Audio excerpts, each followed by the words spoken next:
What's going on, y'all? You know what it is. It is Sippin on Sundays. And guess what? You know who it is. My North Jackson brother, Zoe Phillips, man. Listen, we got a lot to talk about, man. We got the tournament to talk about. We got to talk about getting those first 4 wins. We got to talk about, can we be a mid-major? We got to talk about Tuskegee Coach Sues. You know, so sorry about that. So, suing Morehouse for $1 million. So we got a lot of things going on. And you know what we're going to have to do? This is going to be the last show. We're going to have us a theme song. So, you know what I'm saying? Had that nice come on in. You know, I don't know. I don't know if you know this or not, but my boy, Brad Franklin, Kamikaze, y'all know. I might have to go on and call my boy, have us drop some, drop a little something with a little Mississippi background to it. You know what I'm saying? A little blues with it too and stuff like that, man. Man, that's my old neighbor, man. Shout out. Hey, right down the street from Brad. Hey, listen, we gonna give Prairie View. Hey, listen, shout out to the Prairie View people. Okay, I'm gonna get this out the way. So, I'm on social media and stuff, and I'm watching the game, right?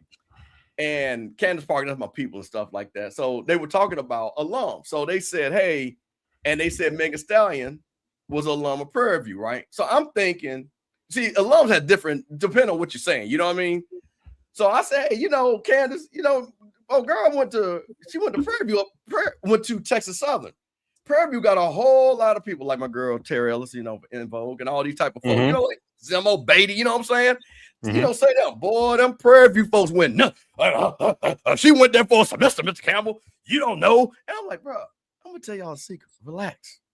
Because one thing about me, I don't care. If I make a mistake, I give y'all love. My point was, Prairie View got a lot of people that actually graduated from there and give them people some love. So that's what that was all about. You know what I'm saying? Prairie View folks, go tell your folks and them Megan Thee Stallion folks that didn't come out there that was doing retweets and reposts. Relax. It's all good. I love y'all. Y'all know that. Isaiah, no, he my guy. So listen, man, we here. So we going to get right into it, man. Listen, this was a very, very profitable year for HBCUs and HBCU basketball in the NCAA tournament. And so I'm gonna pull up, man, because we're gonna start off with those Prairie View Panthers, and they won their first 4 games, so we're gonna do that box score and show that, man, because listen, man, this was a big deal, man. And we're gonna talk about a little bit of things people talking about. Can we be a mid-major? Can we make money? But I want to just really show this because so did you get a chance to see this game? I know you were working. Did you get a chance to see this game by any chance? I saw highlights of it. I didn't get a chance to watch it. Watch out. Well, listen, man, this was a really, really good game. And I mean, if you look at, like I say, the first half, Prairie View was down by 2. But I'm gonna tell you something, man. The big 3 again came through for Prairie View. Corey Wells with 19 points. Dante Hall, SWAC tournament MVP with 25. Lance Williams with 10. And then, again, got some key production off the bench from Diallo, man. And I'm going to tell you something, man. The one thing that I liked about Prairie View, you saw that defense and you saw those guys coming in confidence and really, really playing really well, man. I was super, super excited, But, man, watching this game, it just had me thinking once again. And so you talked about this, about us in football, but this translates well in basketball too. These other conferences, and I'm using the FCS football / D1 basketball, which we are, right? Hey, man, listen, we can compete with anybody in basketball. So. And I truly believe if we get our stuff together, because there's a little bit different road, but I think football, we should be right there. So what do you think about Prairie View getting this first win and beating these guys? Well, it's a good look for the conference, and kudos to Prairie View. I think we can say, correct me if I'm wrong, I think we're on a winning streak in the first 4 games, if I'm not mistaken. The conference I got a graphic on that. I think we've won 4 out of the last 5. And I'm gonna pull that graphic. 4 out of the last 5. But see, not to stray too far off the topic, but see, I love to have data. So Steve, correct me if I'm wrong. If we've won 4 out of the last 5 play-in games, those playing teams that we're playing are winning teams as well. Mind you, they're conference tournament champions. So remember a couple of shows ago when we had the conversation, we were saying about scheduling. So, you should have, I'm going to use Prairie View as an example, since they won the conference and they won this game. Playing Lehigh, that's a game that you schedule next year. You know what I'm saying? You schedule teams like that. You schedule a McNeese who had a good record. That's what I'm saying. You have good teams in the Southland Conference. You have good teams in these other conferences that are, in our footprint. These are games that you can win, and they're good competitive games. And again, and we recruit against these in the same footprint as well. So the thing is, I'm more inclined to say about having a winning record, you know what I'm saying, to where we could transition, because I'm touching on the point of what you're saying about being a stronger mid-major. And I know a lot of people think that, oh, we're one big league and nothing can change from that. That's bull job. Anything can change. So is a man thinking, so is he. You know what I'm saying? And so you have to first believe and have the aspirations to want to be better and want to be a mid-major. And once you do that and the administration get on board, then you can make these things. So I hope Prairie View going forward, can schedule in the master of trying to get to, out of the first 4 games, but actually get into the regular round of 64 and, man, try to make a run for a Sweet 16. And HBCU has made the Sweet 16 before. I don't know if many of you guys even realize that. But we have had an HBCU reach the Sweet 16 in the NCAA tournament. Alcorn's done it. There you go. And shout out to my boy Ken K, because we were talking about this. Me and the old school was talking about that. And we're going to have Ken K. I might have Ken K to call in and talk about that, because, listen, man, them boys was winning games, bro, every year. Yeah. Every year. And was seeded at number 8, number 9. They wasn't like no 12 seed, because this was back when I think it was 48 teams back then. And then they moved. Yes, it was 48. But again, Alcorn made the Sweet 16. So what I'm saying is, I know people say, well, things have been different. Yeah, times have changed and things are different. But it doesn't mean that we can't do it now. We really can't. And we're more inclined, believe it or not, to have success in basketball and baseball more so than we are in football as the way that it's set up. Yes, we know we can't pay millions to players to rent for a year. We know this, but you don't have to in basketball.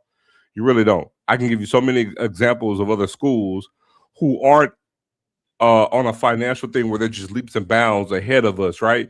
I can give you an example like McNeese State.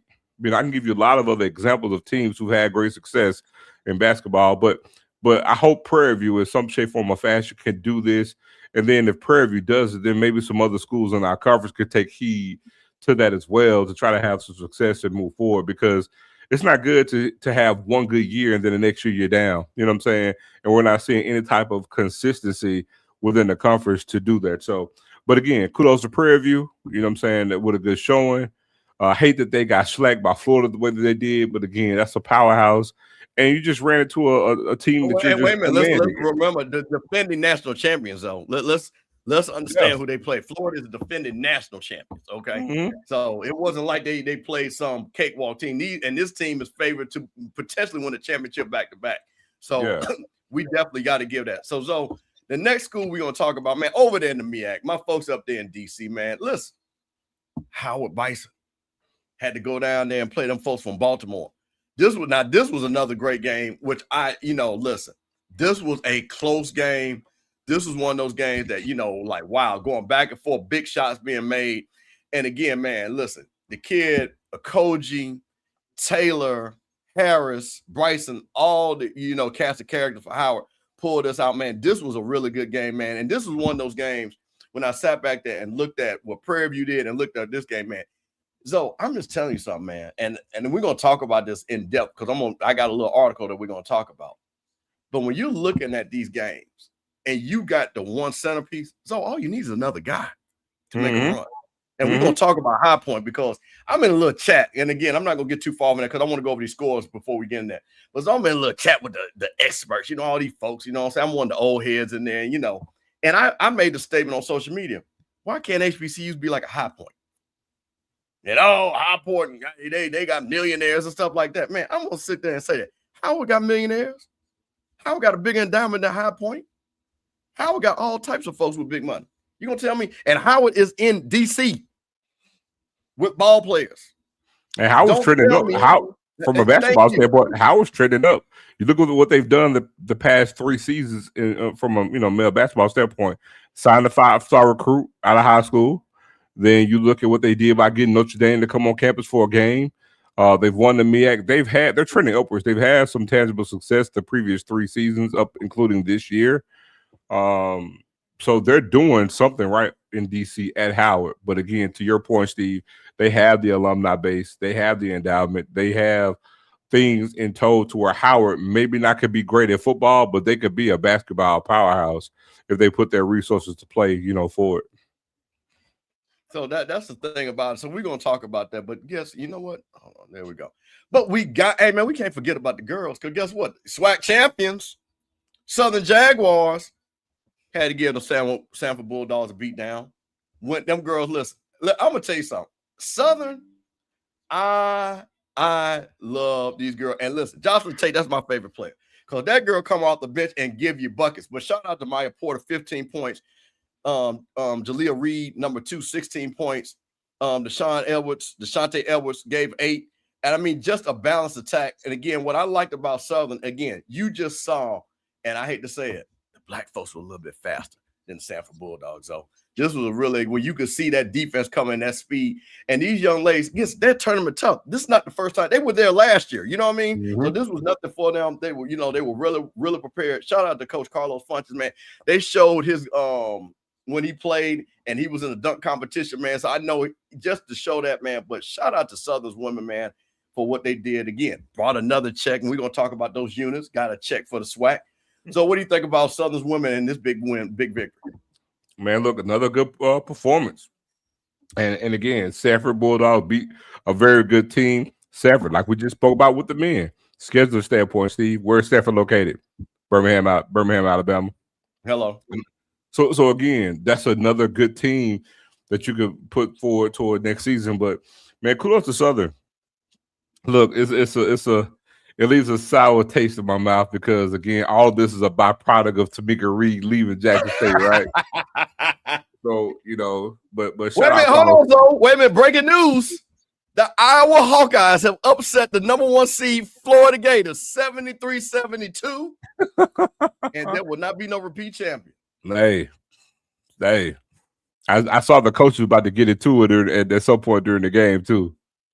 So I don't know. I was looking down, Coach, we're talking. I don't know if somebody hit a game-winning shot or Florida missed a shot.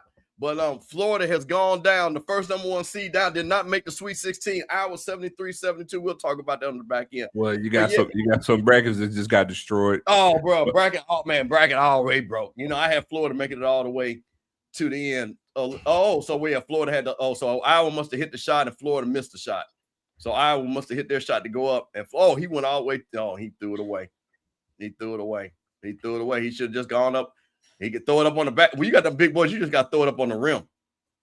You got to throw it up on the rim. You can't pass that. Oh, well, there you go. But yeah, man, but kudos to Coach Funches and the Lady Jags, man, winning the conference again. Again, you had Alabama A&M who was expected to win. Southern actually pulls it out and gets it. So, and this is the second tournament championship for Coach Funches, I believe, in second in 3 or second in 4 years. Yeah. Second in 3 years. Mm-hmm. Then went back to back. Yeah, so 2 and 3. Yep. So they've gone back to back. So shout out to, and so you know what, we old school. And this team means a lot to us. Again, for the history of Jackson State, the Tennessee State Tigers. Shout out to Nolan Smith, came on the HBCU Coach's Corner. If you did not see that interview, one of the best interviews, Coach Smith came on with us, talked about it. Now, this is the thing. I thought Tennessee State was going to play a little bit better than this. But people got to get – I don't know how many of you guys are really big basketball fan. I am. Iowa State is real. Iowa State is real. Number 2 though, Steve. I mean, they're strong. Yeah. So you sit back there, and this is one of those things that, you really wanted, to play. You want to see something close. But again, I can't take anything away from Nolan Smith. And what I did like about him, he said, hey, are you going to leave? Are you going to leave? And Nolan said, no, we're going to build something. Mm-hmm. We are going to build something. So, so one of the things that I am super excited because he's going to have a whole recruiting season. And I will say this again, man. I just think that unlike some coaches, I think that Duke pedigree is really going to help him recruit players. Mm-hmm. I think that his homeboys that played that brotherhood, I think they will give him some money for the NIL. And if he don't, he crazy not to ask him because they got 4 or 5 guys with $200 million contracts he either played with or coach with. So, I mean, to really build that Tennessee State pro and land Tennessee State, man, listen, here's the thing. Not too far from Atlanta. Everybody knows Memphis is a basketball town.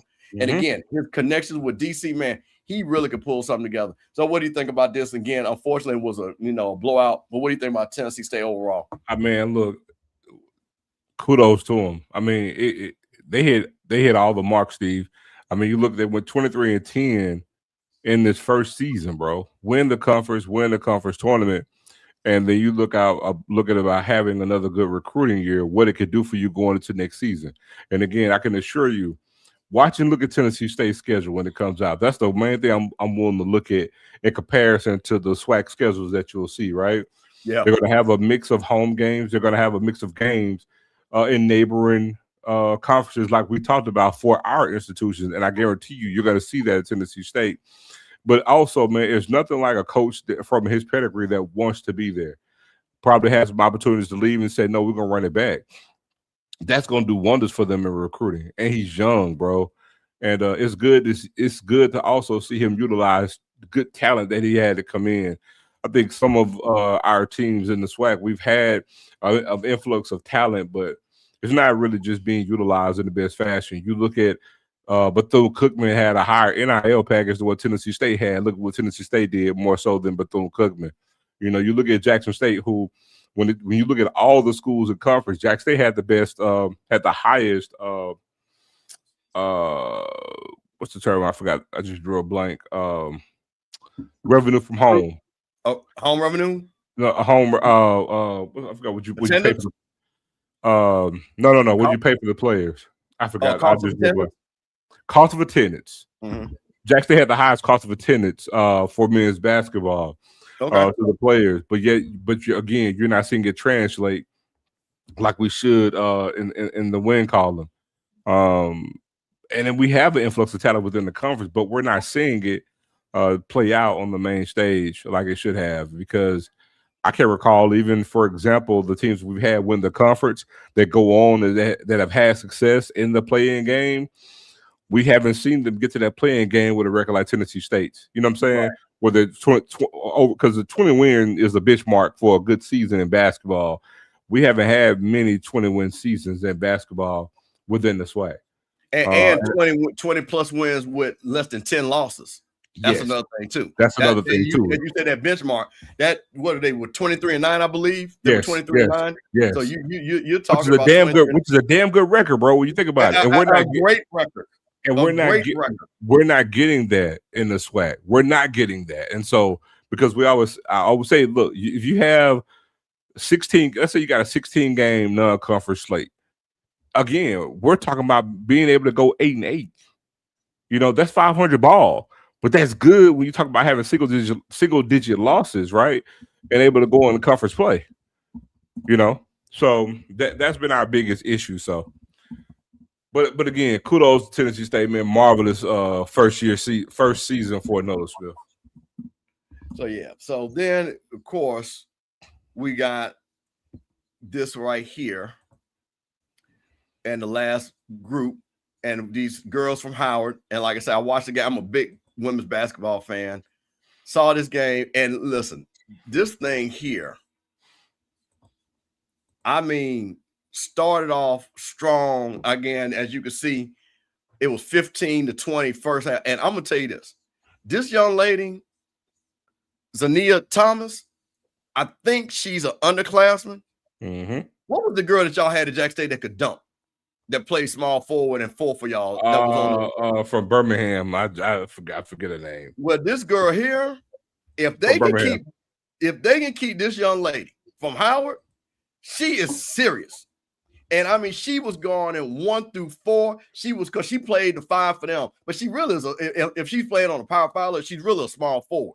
Mm-hmm. But I'm telling you, can shoot threes, can put it off the bounce. I mean, the girl got hops, and man, listen, and they played, but they had that once again, and we've seen this too many times. Unfortunately, in HBCU basketball, we had that one bad quarter, and they had that one bad quarter, second quarter, where they don't score 4 points, and that really was the game right there. Because if you look at, and I'll make the box scores really bigger, I think if you guys look at it, hey, it was 17-19 third quarter, and they outscored them in the fourth quarter. But that 1 second quarter really made this game out of whack. But really, Howard played excellent ball. So, you know, like I said, shout out to the Howard women and things like that. You know, I'm gonna tell you something, and I'm serious when I say this. I mean, in quite a few instances in SWAC and the MEAC, we have quite a few women on the women's side that actually have a better skill set than some of the talent of guys we got in the league. If you really, really look at it, you know what I'm saying? Being able to play multiple positions the way they do. We have more knockdown shooters in the women game than we do it like in the men game. It just seems like the women work so much more on fundamentals more so than the men do. That's part of the reason why the women's game is so exciting right now. You know, they're not relying on athletic ability. But again, kudos to her, man, because it's good to see that talent right there at HBCU.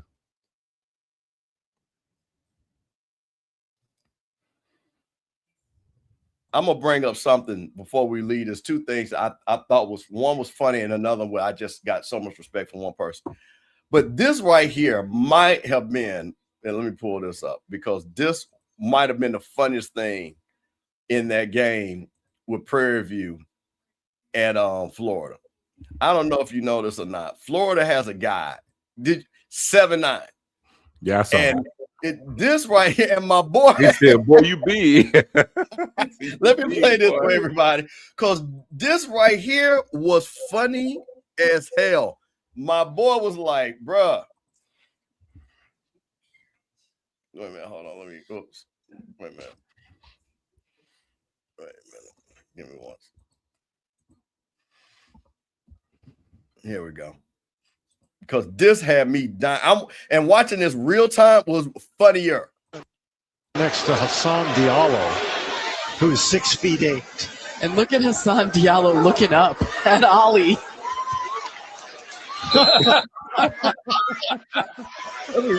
6'8".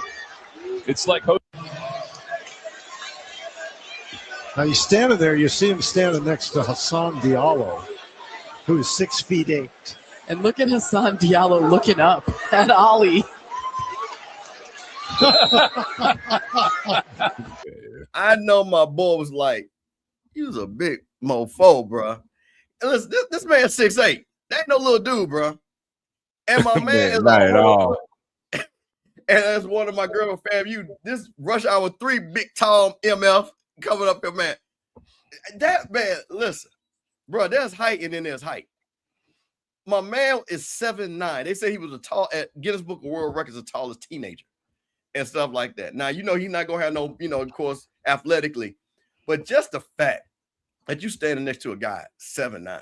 Yeah, gotta use what you got though, man, because he got cement in the shoe though, because he is not agile at all. Not at all, bro. And that way everybody was like, "Why you jumping to dunk?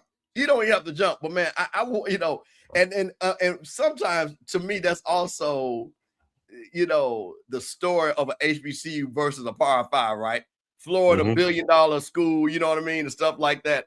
And the mountains we literally have to climb just to play in this environment. And this is what they got. They got a guy 7'9" on the bench. You know what I'm saying? Your boy will come to the SWAC. He might be all SWAC. You know what I'm saying? People just dump the ball down to him. Jump the ball down to him. Now, Zone, I'm gonna say this. I am a huge women's basketball fan. Man, same here, man. I'm also part of the high school class of 1988. That's Dawn State's class. She was USA Day Player of the Year with University of Virginia. You know, with the salt and pepper haircut. That was my girl. That was my girlfriend. She didn't know. I love Dawn Staley. But man, I remember Virginia. Right here, I saw this. And for people, you know, again, I'm gonna say this up front. Anybody that criticized this, you know, get a life. But I just thought this again, when you got young ladies, and again, first of all these young ladies have so much respect for Dawn. Dawn State is the GOAT, you know what I'm saying, on all levels, athletically, coaching, a person that's a leader for women's sports, period, and just style and everything. Because like I said, she was styling in high school, all the way calling now. But I thought this was just great right here. And this was her because, and I'm going to talk about what Dawn talked about this, but this was the Southern young ladies. Dawn had met the young ladies, and they talked about this, and this is what she did.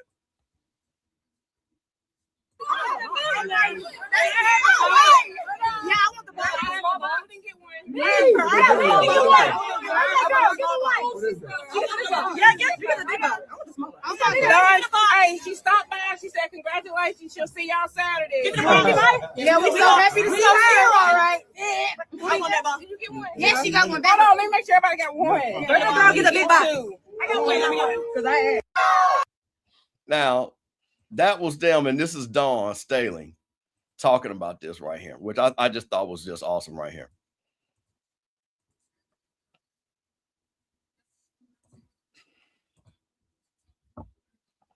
And this is Dawn talking about it. You smell good. What are you wearing? Like a couple of them. And I'm like, told him what I was wearing. And then when I got home, my friend who works at the Louis store had sent me, some samples of what I wear. Let me just give them to them. And I just had enough of them to give to the entire team. And that was it. It was just a small gesture. I had them. I probably wouldn't use them, and they could utilize them. A couple of them just said, you smell good. What are you wearing? Like a couple of them. And I'm like. So when I saw this, man, I thought this was awesome, bro. I just thought that who Dawn Staley is and what she means to the women's basketball and to basketball, period. And again, these are young ladies, again, from the SWAC, again, playing, again, one of the standard bearers. They know they're going to play South Carolina. But the fact that, Coach Dawn Staley talked to the team, told her how proud she was to be at this point. And again, had a respectful game. You know what I mean? South Carolina got to be South Carolina. Mm-hmm. But she played all her players. She didn't try to embarrass Southern. Southern, like I said, the young lady played hard. So what do you think about when we have to play these schools like that, but you have a Dawn Staley that bridges the gap, that shows respect? Because again, she talked about, because again, remember Dawn's from Philly. She grew up watching that Cheney team get into the Final Four. She knew C. Vivian Stringer. She carries the mantle, as she says, because of C. Vivian Stringer. What did you think about that? Man, it was a good gesture, man. Look, one thing we know in life, man, you can't satisfy everybody, and you're gonna have people that just love go against the grain or find anything negative in all things. So at the end of the day, man, she could have easily done nothing. You know what I'm saying? Or she could have shunned them. And guess what? Had she done that, you'd hear even something then. So you can't please everybody. But again, I think it said a lot about her, because how many other coaches, forget Dawn, any other coaches that have another team and they have any type of respect or admiration for you, and you do something for them in response to what they were saying to you. Again, to me, it says a lot about her character and how she gets down. Look, I had them for me. And guess what? Even though she had it, she still didn't have to do it. But she did anyway. You know what I'm saying? And also, people could look at it another way. You're giving something to them, but you got your own team. But I'm quite sure she does stuff for her team all the time. So, again, it just spoke to her character, who she is as a woman. And I'm thankful and appreciative of it. Dawn Staley, especially being a black woman, being a black coach, you know what I'm saying, recognizing that Southern's an HBCU. And I'm not saying it along the lines of thinking about charity either when I say that. It's literally the respect of, hey, this is an HBCU, and I respect them. I went to see them, talk to them, and that's nothing new for other coaches, even on the male side. You look at what Calipari said about High Point, you know what I'm saying, and giving them their respect, because everybody who made it is a champion, you know what I'm saying, who made it to the actual tournament. So, man, there's nothing more than, paying it forward and showing respect, you know what I'm saying, to who you're facing. So kudos to her, and shout out to the Lady Jags too, because it's no different than when the Fast Five met Muhammad Ali when they went to the tournament, you know what I'm saying, and they were up in his room, he doing magic tricks with them. It's stuff like that, man, that'll last your lifetime. And my own philosophy, Steve, is in all things, and I tell this to anybody, in all things and in every day, do what you can to make memories, bro. Because those will be the things that sustain you. And that's something that Dawn Staley will remember that she did. And that's something that the Southern players will remember that, that they did. So it's all good, man. It's sweat down everybody's back, really. So I don't get any outrage for it. Well, that's my thing, man. And first of all, listen, I was in college. If people come on the campus, if you get a free cup, bro, you was getting it free. Anything free. That's just being so that's what my problem is. Acting like these kids will act like, man, these are kids. You give me something free. Louis Vuitton. To my friend said, Steve, make sure you don't say Louis Vuitton. Anything, bro. I don't care. I'm taking it. And I'm gonna tell you something. Even if she was handing out, and I'm a man, hey, listen, I'm gonna give it to my girl. You know what I got? Got something for you, baby. So it's just, man, it just kills me when people always, bro, looking for something negative on things, and man, and people just miserable. But you know what? Shout out to the Lady Jag, shout out to Dawn, and shout out to those young ladies. Because I like the one girl, like, hey, listen, you got your, make sure everybody get one. Because you know, we good to get an extra for your girl back at the crib. You know what I'm saying? So shout out to them, man. But no, I really enjoyed that, man. And like I say again, shout out to Dawn Staley and what she's done and what she means to college basketball, man. I'm super excited, man. And like I say, man, the thing about it is, man, again, the opportunity to get a check. Southern won that first 4 game, man. Representing the SWAC. Howard, again, hey, that they played well enough to get a 14 seed. You know what I'm saying? Mm-hmm. That's another thing, too. You can't disrespect because people are, oh, when they got blown out. Bro, they was a 14 seed. They was in the big dance. And I'm glad that we didn't have to see Howard and Southern play each other. You know what I'm saying? Because sometimes they pull that. You know, so I'm just glad. So I'm going to, you know, pull this up. Shout out to Kyle Mosley, man. I saw this article. We're going to talk about the business of this first 4 and what this means, man. I'm going to pull this up, man, because I really thought how important, because, you know, you have a lot of people. I got 2 stances on this. I think this is a stage where I want us to get to a point where we can get to a 12 seed. That 12 seed, that sweet spot. That's when you know you got a powerhouse team and you can play that 5 seed run. But if we're going to be in that first 4 game, I'd rather be in that first 4 game to be the 16 seed because I like getting checks, and this is what I like about this. So I'm going to share the screen right now, and we're going to kind of talk about this. And shout out to Kyle Mosley. Great articles about HBCU sports. And this was the article that he wrote right here. So this was the graphic that he had. So again, Prairie View, 2 units because they got a first 4 win, Tennessee State. So the thing about it is, and I'm going to get right to it, what he should have in there. Okay, so this was important. In 2026, the men's tournament would distribute $270 million. Each unit is worth approximately $2 million paid to the conference in annual installments of roughly $350,000 over 6 years. Conference then distribute the money to member schools according to their own established revenue sharing policy, which can vary. So again, this is another thing too. Because they won Prairie View and Howard, they got another $2 million because they won the first 4 game. And this is what it is. So this is how it breaks down. So again, in a financial windfall for the Southwestern Athletic Conference, by winning in Dayton and advancing to round 64, the Panthers earned the SWAC 2 units worth approximately $4 million over 6 years. So they got the $2 million for just showing up, being at the dance, and they got $2 million more for winning the game at the dance. Mm-hmm. So then there you go. So right there, $4 million for the conference. And so to your point, you still can schedule, raise your rating, but we win on those first 4. So what do you think about that? And what do you think about people saying, oh, we should be in the first 4? They should put us as a 16 seed. Nah, man. The thing is all about enhancing your brand. You do that in that first 4 game by getting that win. More so than get to the 16, being a 16 seed, going to play number 1 team and getting your brains blown out. Because, you know, I think at some point in time it's going to happen where, you know, you're going to have a 16 seed beat a number 1 seed.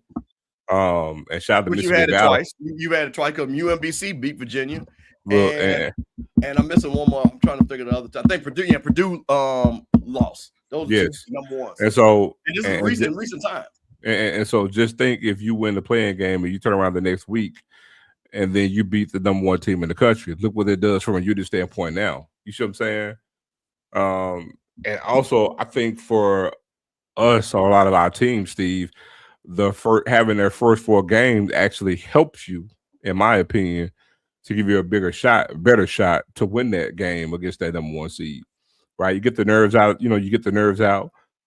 settle in the postseason play, being on that stage, it helps. You know what I'm saying? So, but to answer your question, I think it can happen. You know, I'd rather be in the playing game because again, you have the opportunity to gain more units. Because again, just fathom this. Typically, you win 2 games, you get to the Sweet 16. What if you have an HBCU win 3 games and all they do is make it to the Sweet 16? Look what that does for that basketball program. Look what it does for the notoriety. I think about George Mason, right? And then look how that can springboard you to the next season. Because I want to bring up another school when we talk about this, because we had a kid from Mississippi, from right here around me, who played, I remember this, 2 years ago, Florida Atlantic. made it all the way to, I believe, the Big 8 or the Final Four, remember?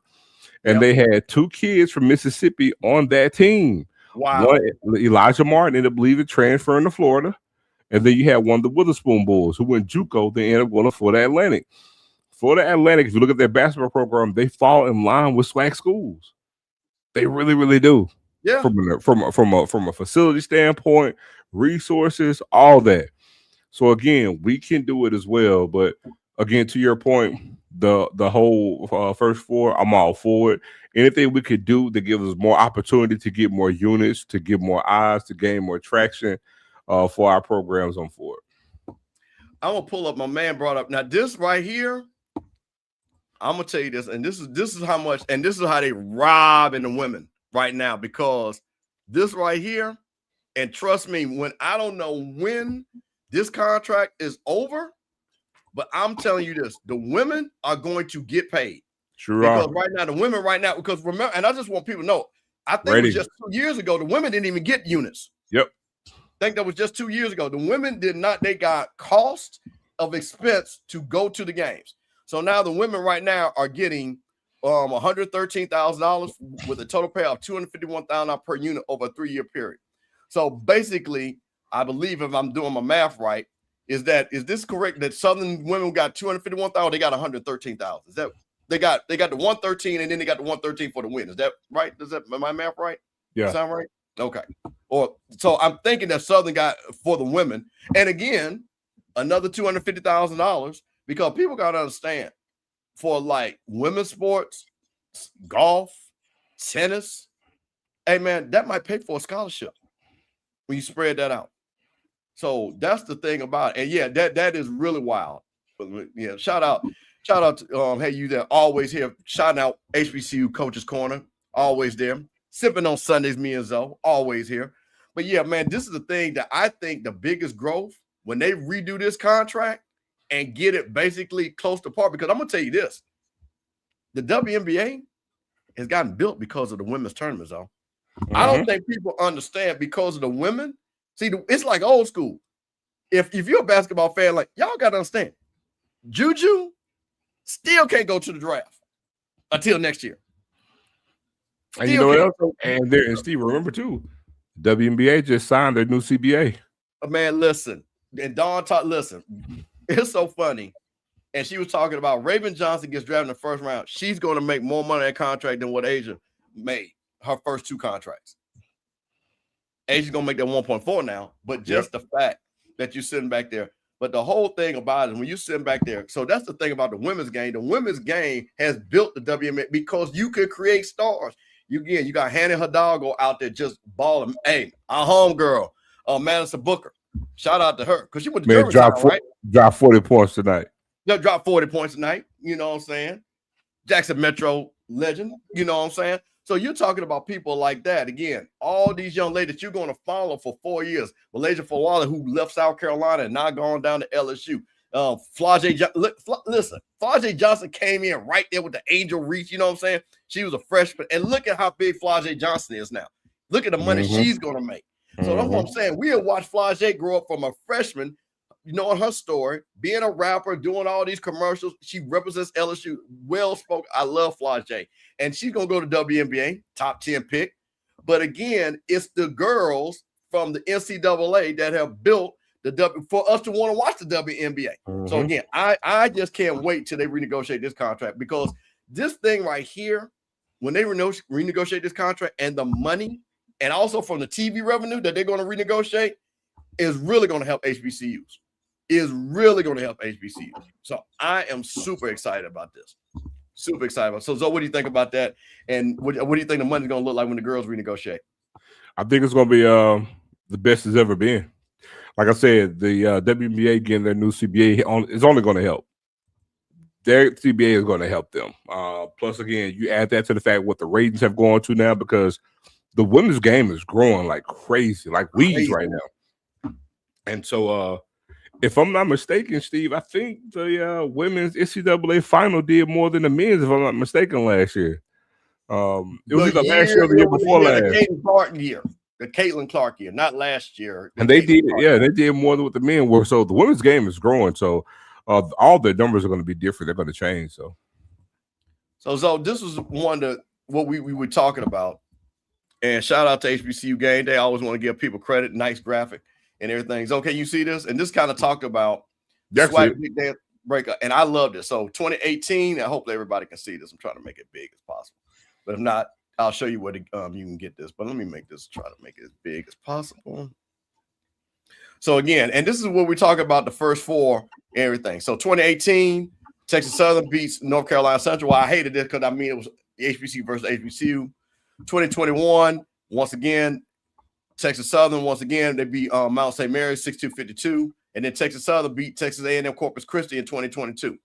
Then we come Grambling, which was a great game. I know you guys remember that. Overtime game, 80-81. And then, of course, the throw the catch that heard was around the world, Alabama State. I'm sorry, let me make sure it be very clear. Alabama State on 2025 beat St. Francis on that miracle win. So, man, again, each one of these. So there you go. So 18, 2021, 2022, 2024, 2025. Texas Southern, Grambling, Alabama State, and now we've got Prairie View that's added on this list, and along with Howard added on this list that got this. So, man, I just think this is where, again, you can see the money coming in, and you can see where, again, what we talked about. Because, here's the thing, which is going to lead me to my next subject.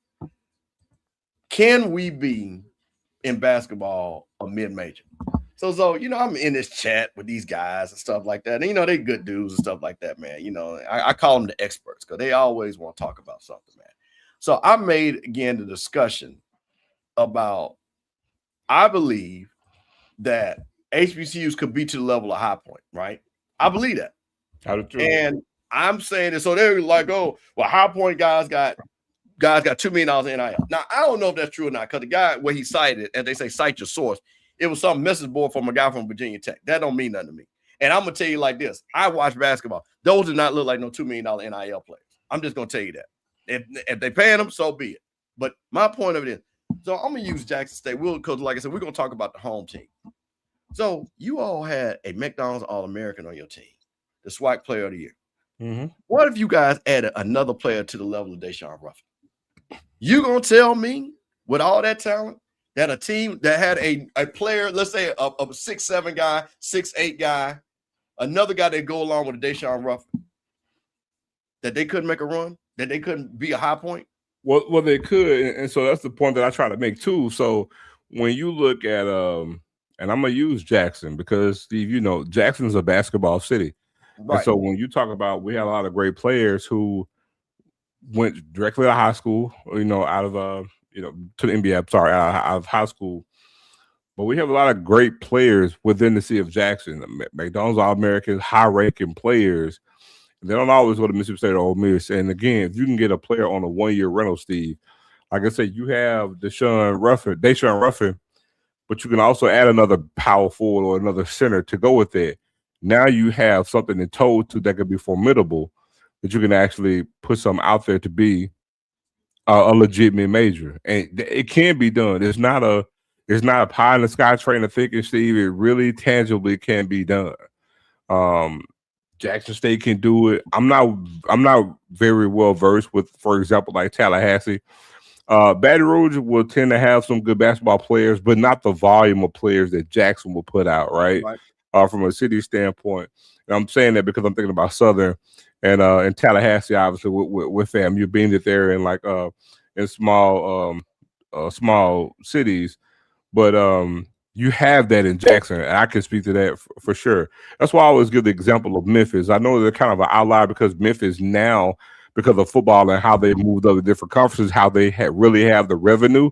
And what I'm speaking to predates FedEx, because FedEx wasn't always in play. When Larry Finch was the head coach at Memphis, FedEx was not in play. Right? They didn't come into play until Calipari became the coach. But again, Memphis is a basketball hotbed.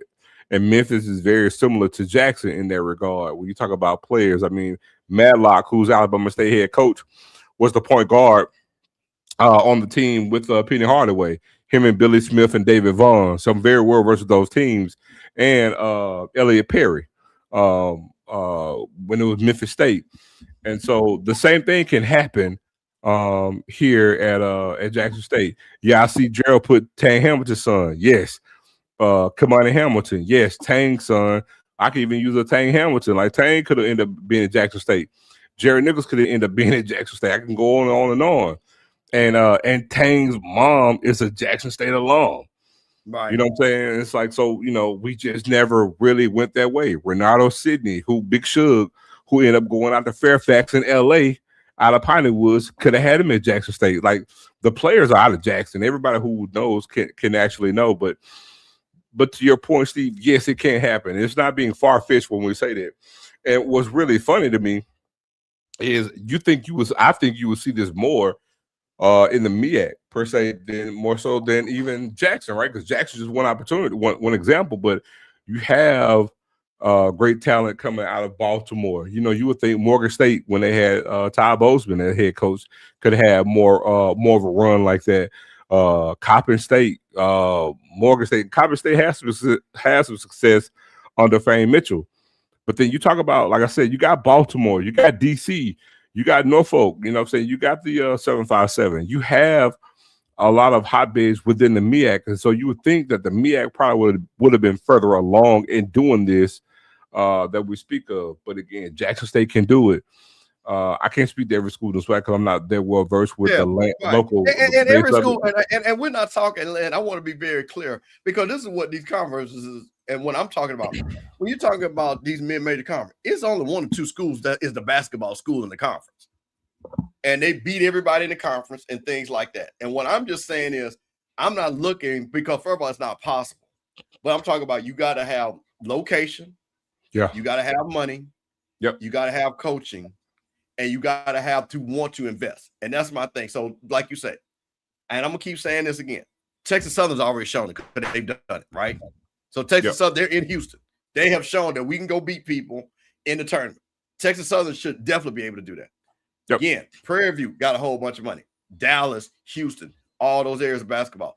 Jackson, like you say, bro, listen, it ain't none but ball players in that coming out that Jackson Metro, the Gulf Coast, the north part of Mississippi. You know what I'm saying? Then you move over, like I say, Tennessee State, which you can already see what's going on there. And again, North Carolina A&T, again, North Carolina, hotbed basketball, Howard, schools in Virginia, you know what I'm saying? What you see, Norfolk State has shown. So there's about 6 or 7 schools that if they say, you know what, we really want to be a good mid-major, that they can invest in. Now, here's the thing I will say about FAMU and things about that. Talked about Charlie Ward. He had 2 guys that he coached in high school. One was playing for Miami, starting, one played for Missouri. Charlie Ward coached these guys.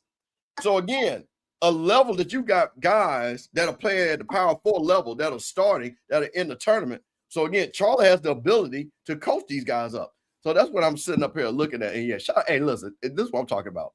Shout out to Ron. Yeah, hey man, I saw those Conference State teams up close and personal at FAMU, man, big time. And Ron, yeah, absolutely. And this is what I think, and I'm gonna play this, but this is what kills me, man. And again, man, I don't care who don't like it, because I told them jokers in that chat, like I said, because they were like, well, what is Charlie Ward doing? I said, bro, I got time today. If you want to catch this smoke, if you think, oh, High Point, I'm in North Carolina and High Point got this. So I'm going to show y'all old High Point, rich white folks, the resort that it is, and everything's on there. I'm going to ask you a question in a second. Give me 1 second. Get this up. They say this is luxury. White man's luxury. You know what I'm saying? The Cinderella of round 1 is not really a college. It's an educational luxury resort. There's a 5-star steakhouse on campus where students can eat for free in order to learn fine dining etiquette. Don't like steak?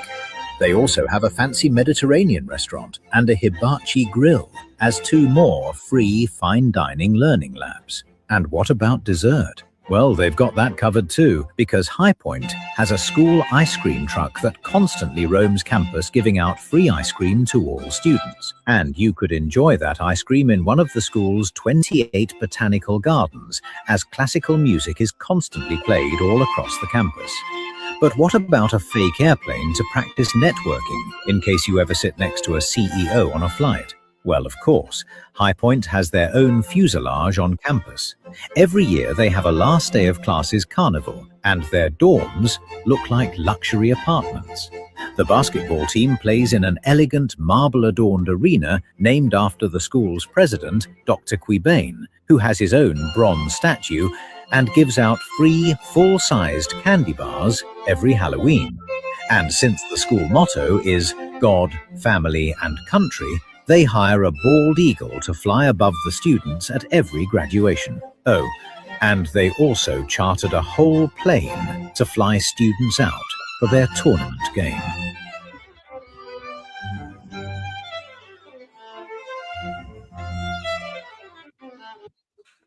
Now, I'm going to leave that right there. Yeah, you did it right there. You had Yeah, let me leave that right there. And let me get on my soapbox. Oh, shit. They give you steaks. They give you ice cream. Now, Hold on. Let me stop there. They ain't giving you nothing. You see that $49,000. You can pay for this thing. Setup. See, that's why it's called Sippin on Sunday, because I knew you was going to catch that alley-oop. But here's my thing. And this is what kills me about black folks. So what you think the percentage of black students are at High Point? Less than 3%, probably. Man, I would say 1.5%. 1.5, probably the basketball team. So this is what kills me. So y'all like shiny things, but I'm gonna tell you something. I done been all over the SWAC. I done been all over the MEAC, CIAA. And I'm gonna tell you this though. You can have your fancy steak, but I'm gonna tell you something. What is it? Fried Chicken Wednesday? Is that what it is now? Mm-hmm. Yes, sir. On Jack State campus, FAMU Southern, the Plaza, the Set, the Hill. What y'all call it down the Southern where the folks hang out? I don't know what y'all. I've been down there on that too. But let me tell you something, so if you ever been on FAMU on the Set Friday, High Point ain't got nothing on Set Friday. Hey, Southern got pretty right now. Southern got pretty Wednesdays. Southern pretty Wednesday. So you can have your steaks and you can talk about the nice marble, but I tell you what, give me Pretty Wednesday down in Southern Baton Rouge. Give me a J Set of Dancing Dolls. Give me a girl from the School of Business Industry from FAMU. Give me them women from Howard. Give me my boys, I'm going to hang out. See, I'm sorry. You can have it, and it's $49,000. So I'm going to be 1%, and y'all bragging about that. And I'm going to say this again. So, and I've always said that in Dion, and again, I hate to do the Dion thing, but that Dion showed you how close we can be because of what we have. Because nobody, shout out to Catfish Friday. You see what I'm saying? I'm saying if I'm going to recruit against High Point, and I understand the NIL and all that, but I'm just saying, because what we were talking about, we want to be a mid-major, right? So you know you got to be part of the game. And I'm talking about schools that can put money together. And again, not no $2 million, but again, it's all relative. You're not going to tell me if I bring that guy on Jack State campus, Southern, Prairie View, Texas Southern, Alcorn, Alabama State, North Carolina A&T, that he will want to go to High Point. He would want to go to High Point. I don't, there's no way. I don't care what y'all say, because I have been on these campuses. We've all been in, and you know what's so funny? When you go to a campus like High Point, but it really is like a plantation. And the only black people you see, they be like, oh, you coming here? And they be working at the physical plant, stuff like that. No disrespect. And then they be looking at you all special and everything. But bruh, it is no way that you can't tell me that we can't recruit players like High Point. If we're committed, because I want to be clear. If we're committed and you see this fan stuff, so you're going to tell me that, and I'm going to ask the people in the chat, all y'all, and like I said, if you're Caucasian, it doesn't matter, but you're going to tell me the school you went to, if it's at its best, because we can be better, because this is what I'm talking about. We're making an investment into basketball, but everything else is even. You're going to tell me that you would send your son to High Point instead of Southern Jack State FAMU? Alcorn? Come on, man. Come on. So what'd you say? Used to be called a quad. Come on. What'd you say? You have to pair it to another liberal arts college. Nah, well, I get it. I'm comparing it to what we got. And all I'm saying is that these jokers in this chat was all, this is what's going on in North Carolina. They have all these rich millionaires and they're flying people. Okay, good. I get it. Howard got millionaires too. FAMU got millionaires. Y'all don't think FAMU don't have no millionaires? Come on, man. And this is why it just bothers me sometimes that we always think the white man's ice is colder when it comes to this, and we just concede. And I'm gonna do Deion. What did Deion say? Man, y'all wasn't even calling some of these players. And you know what you found out? They were interested, so. Yep. But we didn't even call them. And then guess what happened? Then Willard was like, well, shit, let me get on this train and start calling these guys. Guess what? So they start coming to FAMU. Going to war, you start seeing guys going to the NFL. So I'm just like, come on, man. It's just like, nobody, what is this? What did it say? Nobody black in the state talks about 10 right. See, listen, thank you. But, bro, some of your fellow Aggies was carrying that water for High Point. And I'm like, bro, are you crazy? And just what? And I'm gonna say something about this too. And okay, you know what the man said? How pretty the campus was, right? Mm-hmm. In the Hamptons campus, Gorgeous. Have you ever been to Prairie View's campus? Gorgeous. Y'all are tripping. Yeah, well, I told you, black people devalue black things. You know, it's like, again, it is crazy, man. It is crazy when I sit back there and see this, and we sit back there and act like we can't compete. Again, I understand, man. You know me, I'm the first person to say that people not getting money and we getting cheated and give us our $2 billion. Because like I say, again, if Southern and Jackson State and Alcorn and Alabama State and A&T and FAMU and Tennessee got our $1 billion, we blow all these jokes out the water. But I'm just talking about, thank you. See, this is what I'm saying. The vibe. But listen, but I'm gonna tell you this, Dozo. Correct me if I'm wrong. Aren't our basketball facilities better than our football facilities in most of our campuses? Mm-hmm. Would you not agree with that? Mm-hmm. So you're not gonna tell me the gyms we got, Alabama A&M, FAMU's, Grambling, Southerns, Texas Southern. You're not gonna tell me there's not no nice barns to play no basketball in. I mean, we got the arenas, man. Come on, man. You're not gonna tell me now. It ain't. Listen, I had to take a shot at Bethune. Now Bethune-Cookman still got that high school where they got where they can do. Let me say this too, man. When we talk about basketball facilities, we don't keep it above, man. It's overrated. It's severely overrated because guess what? When you think of names, right? When we talk about the blue bloods of college basketball, okay, I'm gonna ring out one that rings true, right? And the greatest rivalry in basketball is Duke University. They got the Cameron crazies. It's Duke, right? Dude. Cameron Indoor Stadium holds 8,000 people. And it's a hot box. And if you go and look at it, I've seen it.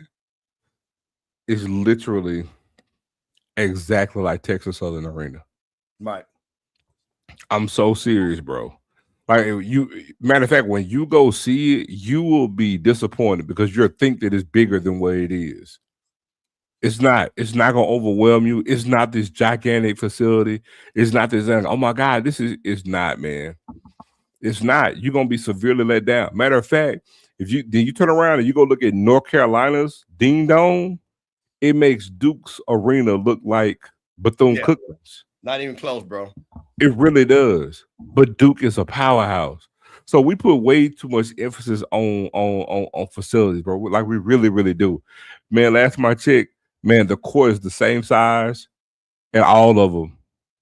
Same court size they got at Duke, they got the same court size at Valley. And I'm going to tell you, funny story, one of my all-time favorite basketball arenas is Tulane's. Yeah. First time I went when Lindsey Hunter shot in the three-point contest his senior year. My first time going there, I fell in love with it. It's very intimate. Yeah. Very nice arena. And guess who that arena puts you in the mind of? Valleys. Tulane's arena is just like Valleys. I kid you not. It's just like Valleys. But we put all this thing about, oh man, they got this huge arena. It does not matter, bro. The floor and the court and the goal is still the same. It's what you do on the court. We got to get out of that crap about facilities, man. Look, you got a weight room. Just because the basketball team might not have their own individual weight room, man, go work out with a football team work out. It's some nice ass equipment in there. So the thing is, bro, we got to focus on what we got and stop trying to sit there and say what we don't have. And they're successful because they have this. No, they're mostly successful because they got the better talent and they nurture the talent. It's not that they just got it. They develop and nurture the talent. We got to do the same thing. We got to develop what we got because Damian Lillard went to Weber State. Damian Lillard was not Damian Lillard when he got to damn Weber State. He developed there and became a damn stud. Right. We got to do the same thing. So to that point, man, we going to have to develop what we got, man, schedule better, and go out here and roll the ball out and do it and make the best man win. But we can't go out there undermanned and talking about going out here and playing, 8 ranked teams back to back to back to back to back. Duke is not doing that. North Carolina's not even doing that. Right. So yeah, so I just want again, it just like I say, man, everybody got their own opinion. Shout out to those guys. But again, I have a different thought process. I've always been like that. Most of those guys to me are contrarian, and like I said, they know who they are. They can come on Sippin on Sunday. They got a problem with what I said. You know the phone number. You know where I'm at. Because I tell y'all the same thing in that chat that y'all be tripping.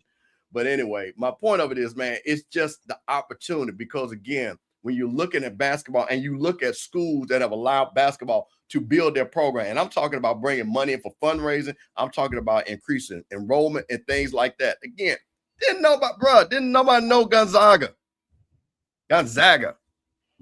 You look at their enrollment from the time John Stockton went to that joint to now, whole different school. So I go back to that. I go back that far and remember how they roll it. Man, it is just crazy when you sit back there. And again, the opportunity, and I think that's again where strategically as ADs, and especially when you have schools, the bigger schools that have the ability to be good in basketball and football. Because there are certain schools that can do that. All our big schools, like I said, we all know the name schools. I have to reiterate it. But again, they should be able to be good. And like I say, in women's basketball, like I say, look again what women's basketball is doing. And like I say, and that is true. And like I say, it is all. And that's another thing, too, which I think is important. I think what we're seeing when you're looking at the Nolan Smiths, the Kenny Blakeleys, Howard's women's coach, who's done an outstanding job, Don Thornton, people that have coached that are winning. You got to go and find these coaches and not just hire and make it an afterthought. Oh, well, let me just hire the guy because we just need a basketball coach. You need to put some thought into it, because if you put some thought, you will be amazed. Because again, it was so funny. Like I say, shout out to Patrick Query, he went to Grambling. But I remember when I got the phone call and said, hey, Steve, I think we can get Charlie Ward as our coach. And knowing who Charlie Ward was and what he meant, I said, we got to get him. I'll tell you this, people don't know Byron Scott won the job at FAMU. Now, the old heads would love that zone. They would love Byron Scott, all Lakers, stuff like that. But Charlie Ward, teacher, point guard, been around the AAU circuit. Look at what you got. So again, getting good coaches, investing in coaches. And again, you can go get you a $2 million check. Help the conference out. Absolutely. So that's just the thing about it. It's just the way it is, man. So I'm gonna move on because we got to talk about something that happened in the great state of Mississippi. Them white folks didn't want y'all down there to get that NIL zone. So we're gonna talk about that right there. I saw this. I said, wait a minute. Now they spent all that money for Trinidad Chambliss. They're gonna make that boy pay tax on that money. So this is what we got, so. And we gotta talk about this because so like I said, we were around the folks. You grew up around them. I grew up around. I went to high school with them, all them Ole Miss alums and Mississippi State alums, and how they was mad. And see, because when I was coming up, Mississippi State and Ole Miss was horrible. Alabama was beating them. LSU really wasn't good either. It was Florida and Alabama when good white folks were going up there. Tennessee was really good. But so this is what we have here. NIL tax exemption bill dies in Mississippi Senate. Legislation aimed at making Mississippi University more competitive in college athletics by exempting name, image, and likeness deals for student athletes from state income tax will not become law. So the controversial proposal garnered mixed reactions from the public, with sports fans arguing it would benefit the state schools and trackers contended that it's unfair to exclusively give tax breaks to one group, especially in an impoverished state like Mississippi. So it did pass the House, but it did not pass the Senate. So again, the bill was likely pointed to, and I always like to say, oh, Mississippi State, not like the other schools, don't play football and pay NIL too, but that's okay. Currently, 3 states with SEC members, Florida, Tennessee, and Texas, do not have state income tax. Another, Arkansas, recently preceded Mississippi in the effort, have been a successful one to safeguard NIL earnings. So this is the thing that your boy Jerry England and Van Cleef, Van Cleef used to have a good basketball team back in the day. Yep. Vandale Thomas, shout out to him. I don't know if you remember him. Yeah, Lawrence County. Offered a different viewpoint for his house counterpart. The opinion is that offering special treatment to athletes, especially those set to strike 6-7-figure deals, while the rest of the workforce pays state income tax is bad policy. While I understand the House's intention of making our college and university more attractive to athletes during the NIL era, it is my opinion that we should not provide additional special treatment to these athletes while the rest of Mississippi continue to pay income tax. What you think about that, Zoe? Steve, this is much ado about nothing. It really is. I don't even. They might as well should have given it to them, because the only thing that's going to happen. See, let me tell you something. This is Mississippi, right? All they're going to do is overpay them to compensate for the taxes coming out. I mean, so that's what I'm saying. Like, this is much ado about nothing. Only thing about it is, if it doesn't happen, then guess what? The optics doesn't show it. But only thing they're going to do is, man, overcompensate for the taxes. That's all they're going to do. That's all they're going to do. Yeah. They're going to give them a little bit extra. They're going to overcompensate for the taxes. And let's be clear, because I think I looked it up. I think, matter of fact, hold on, let me make sure, because I think people see, you know, man, it tickles me, man. A lot of people, as somebody, because I own a business, I'm very keen on what the tax rates are. And this is the thing about it. You know, what is it? So the state rate, which is dropping, and it's going to decrease. The state income tax rate is only 4%. It's only 4%. So basically, for every $100, you pay $4. You know what I'm saying? So $100,000, would you pay $400? You know what I'm saying? It's not like it's going to be life shattering, to your point, that it's going to make or break somebody if they're going to want to come to one of the schools in the state of Mississippi. Nope. And that's why, to your point, there's much do not. Now, I like the fact that, guys, I'm gonna tell you something. Every school in Florida, the first thing they say, we don't have any state income tax. We don't have any state income tax. Like, come on, man. We don't have any state income tax. It's like, come on. Like what are we talking about? Rocky said, what'd you say? Oh, yeah, on 100K, it's 4,000 on 100K. All right, there you go. So 100K, $4,000, 4%. There you go. So there you go. So you got 4K on 100,000. That ain't gonna make one difference. But I just saw that because I was really shocked, because you know how the white folks are down there in Mississippi. So when you know they getting a little taste, you know, they've been struggling so long against the Alabamas and the LSUs and Floridas and Georgias, and they got a little taste of it, so they got a little taste of it. So you know, it just, man, I just found it shocking. But you know, when I saw it, I was just like, ain't gonna make no big deal. But I you know, Ole Miss alums are funny to me. You know what I mean? Yeah. Because they have tried forever to hold on to that foolish tradition, but they know they need those black players, and that's why they pay Trinidad Chambers all that money, and they overpay. Because one thing about Ole Miss, I heard they overpay. You get NIL for Ole Miss, you get it. So that's just the thing. So they both do. Now, Zoe, we talked about this. I think this is one of the first shows we did. Tuskegee's basketball coach, when they played Morehouse, got arrested, handcuffed. Yep. But so your boy, listen, he knows a few people. So guess what's about to happen? Your boy is getting ready to sue him, and he's gonna tell you how much about to sue him for. $1 million. $1 million. So we're getting ready to play this right here and talk about this on the other side. Make sure we got that nice big. On January the 31st, an injustice happened. And as a great man once said from Morehouse College, an injustice anywhere is a threat to justice everywhere. Wait a minute. Okay, you saw that shade right there, right, Zoe? You heard that shade, right? You heard that shade. Morehouse man. So you're already starting off with the shade. Just want to point that out right there. And if y'all don't know who made that quote, then you really need to get your Black History together. But we're going to remix that. An injustice on Morehouse's campus is a threat to justice everywhere. I promised my seniors a ring, and one of 15 teams to make it to the conference championship. We won this quarterfinal game by 17, semifinal game by 17. We were playing good basketball. We're winning the game. It's immediate timeout. I'm in the huddle, and I see my team just kind of losing.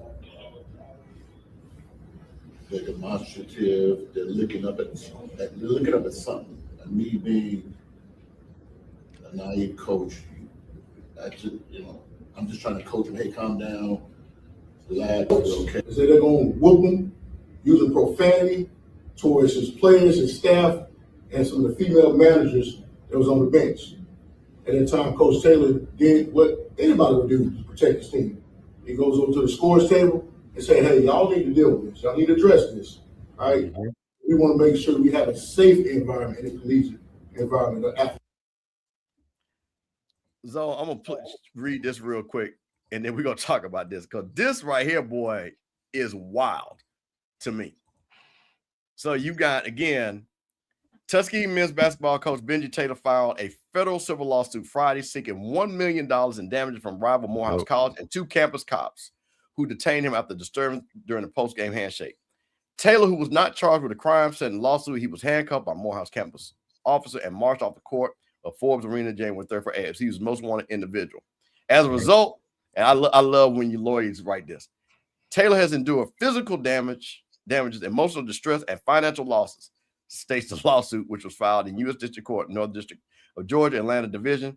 It names defendants at Morehouse College and the 2 officers, R. Clark and N. Robinson. Taylor said at the press conference announced a lawsuit that he feared he won't be remembered for the years he devoted to coaching college basketball. Your boy laid it on thick there. So what you think about that? 1 million. And listen, bro, if you them cops, might not have no job no more. What you think about this, though? I mean, I got up and I like it. You know, I like it. I like it all. I like it a lot, man. It's just due. I would do the same damn thing. I really, really would, man. The cop, if I go back to the video, man, the cop was overzealous. It was unnecessary. It was shameful. It was embarrassing, all because of ego. It's the weakest thing on this planet is the male ego, and his ego got in the way, and he wanted to put old boy in his place when he literally was trying to help him do his job, regardless of saying, "Hey, you got football players coming on the court harassing my players. Do what you need to do for these players." And again, I wanted to show that I'm in authority. He was way out of pocket, so I would have done the same thing. And honestly, I think he asked for too much because pretty much treating that $1 million like it's a negotiating plea. We start there and work our way down. Like, hell no. Nah. I want millions. I want some money. I'm suing for more. So you would have hit him with the quick 2 mil right off the rip. Okay. Rocky, you say he wasn't arrested. He was put in handcuffs. Same deal. Same deal.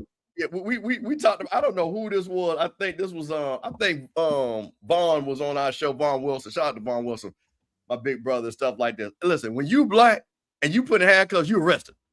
I don't want to hear nothing about that. They ain't no when you put us in handcuffs, we don't want to hear that. So they don't put white folks in handcuffs.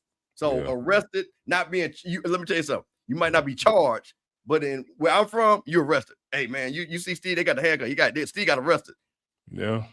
You know, come on, man. So no, we ain't talking about that. Man, but here's my thing, right? And this is where Morehouse, bro. And again, athletic director, anybody should have ran out there. No, Rocky one. I tell you what, Rocky. This is what I'm gonna say this to you. We see a video and the police had the handcuffs on you. What y'all think we gonna say? So we see him, man, dog. Boy, they arrested Rocky, boy. I don't know what he did, so but I see the cuffs on him, boy. Let me call his wife. So, bro, that's the way that works, bro. We calling somebody, bro, and we ain't gonna leave. Just to let you know, bro. We ain't gonna leave to him. Yeah, we ain't gonna leave you hanging. But I'm just gonna tell you, we call and say you arrested. We calling Coach Cole. We calling everybody. But no, man. But what the thing about it is this, and again, whatever money, because he gonna get some money.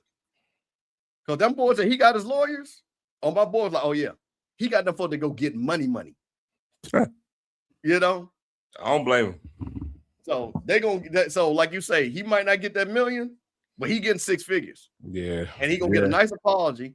And unfortunately, I can't see how those cops, I mean, you know, maybe they do, maybe they don't. I don't want anybody to lose their job. Again, like you said, I think that was a big mistake.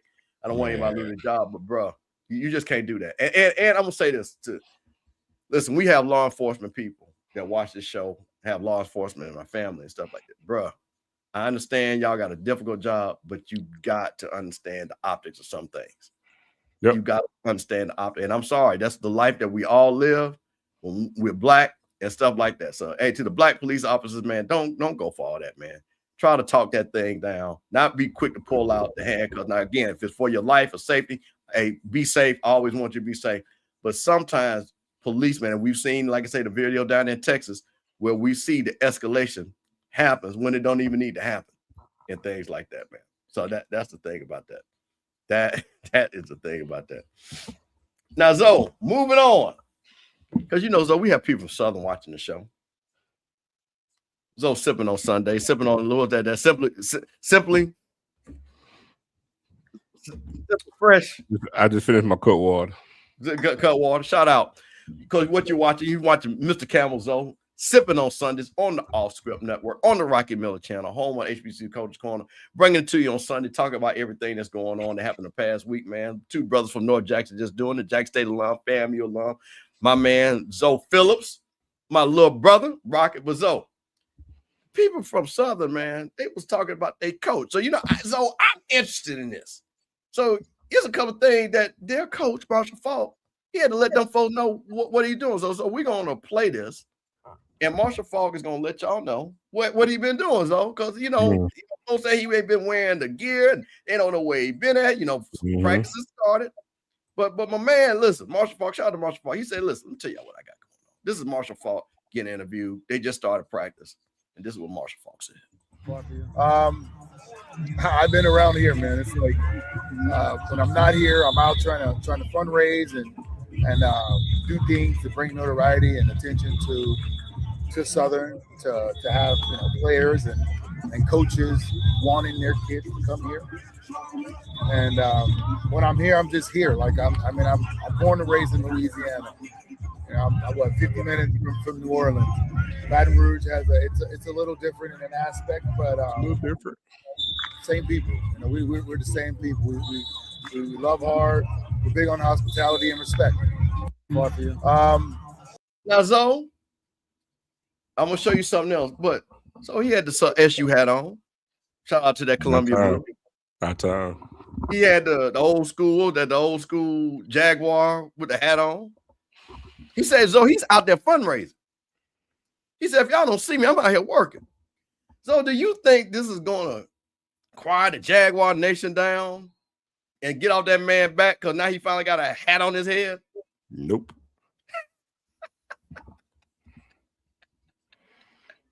Adrian Crook said he's been working. So you don't think listen, they asked for him, the man had a hat on his head. They said they wanted to see the hat. The man got the SU hat. Now, so I'm going to tell you what. Coach Faulk, he worked for a certain guy that knows how to do media. So something else that coaches are set up. So, but check this out. Coach Faulk say, listen, we about to show y'all a little something.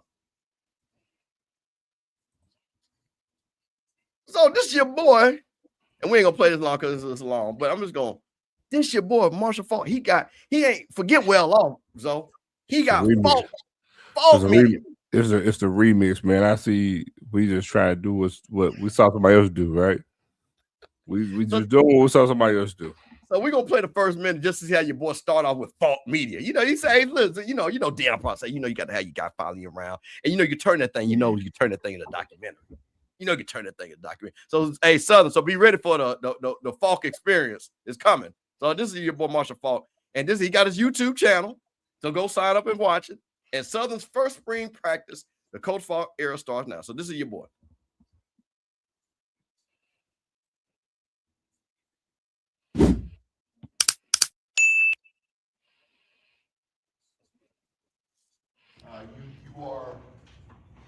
This is how we're going to win. We're going to win with these guys right here. Obviously, we'll have some other people coming to fall, some guys that can't be here right now, that's not here right now. But for the most part, you guys are. This is the brotherhood right here.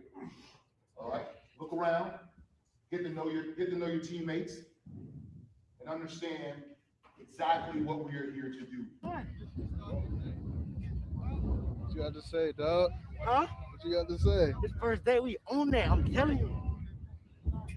So this looks mad familiar. I'm just telling you. Yep. I don't know where I've seen this before. It's all the way structured. I'm trying to tell you. I can tell you where I've seen it before. I just can't. Is something letting me know I've seen this before? Yeah, man, it's like about 125 miles up 55 north. I'm moving a little bit up. And this is, like I say, 7 minutes long. You know, like I say, got Faulk media out here with the young boys out there say they ready to play. Okay, everybody must be watching now because I ain't got it on. Probably gonna play a commercial watch. I got high speed internet. What's going on there? There you go. They showing the plays though. And what they gonna do against Jack State? And what they gonna do against FAMU? Boy, that boy take it to the house. They say they ready, so got that practice going. No, wait, here you go. Watch this, though. Little pitch play. Little pitch play. Man, listen. Hold on, let me move a little bit. Oh, wait, this was a good one right here. DBs. Outside, too. No, wait a minute. No, let me see. Is this the one? Let me see this. I might need to go back because little DBs out there doing their thing. But I think, let me see. Because one of the guys got the board. No, that wasn't it. Well, we've seen that before for Southern. Then this is your boy Faulk real quick. And then this last thing we're going to play right here. We're trying to stack good days of practice. Inside move. You feel? Listen, overall, here's what we're doing. We're trying to stack good days of practice. That's what we're trying to do. And every day that we come out here, not only are we trying to get better, we're trying to stack good day after good day after good day. And then there's going to come a time we're going to get ready to line up. You're going to be like, I'm ready. That's what this is. Every time you take this field, that's what we're trying to do. Collectively, we're trying to not just get better, but make each other better. By doing what? Competing. That's what we're trying to do. We're trying to compete. Every time we come out here, when we're going against somebody else, we're competing against a person. When we're doing the drill ourselves, we're competing against ourselves. That's what we're doing. And every day you come out here, you got to try to get better. And you got to ask yourself, whether you think so right now, if you feel like, hey, you know what, I got better. When you watch the film don't lie. The film don't lie. So we're going to grade you. You grade you. We're going to continue to get better as a team. That's what we're going to do. All right? Yes, sir. So, Zoe, you got your boy, Marshall Faulk. He gave, we talked about blueprints on the show. Remember that we talked about blueprints? Mm-hmm. Your boy Prime gave Coach Faulk the blueprint. Saw the inspirational speech. You saw the interaction with the players. They set up a template, didn't everybody was matching, Zoe. They had the gold and then they had the blue. Mm-hmm. So, hey, man, listen. I think your boy, hey, listen, he said you out there raising money. Come on, man. What you think, Zoe? What you think? Well, two things could be true. You got to raise the money. They should be able to raise money with a Southern hat on, a Southern shirt on. Literally all of what we're saying. But there's water under the bridge now. But, I'm down with all of it, to be honest with you, Steve. I'm down with all of it. Hey, man, listen, I'm going to tell you this. We are in an age where people want to see this content, right?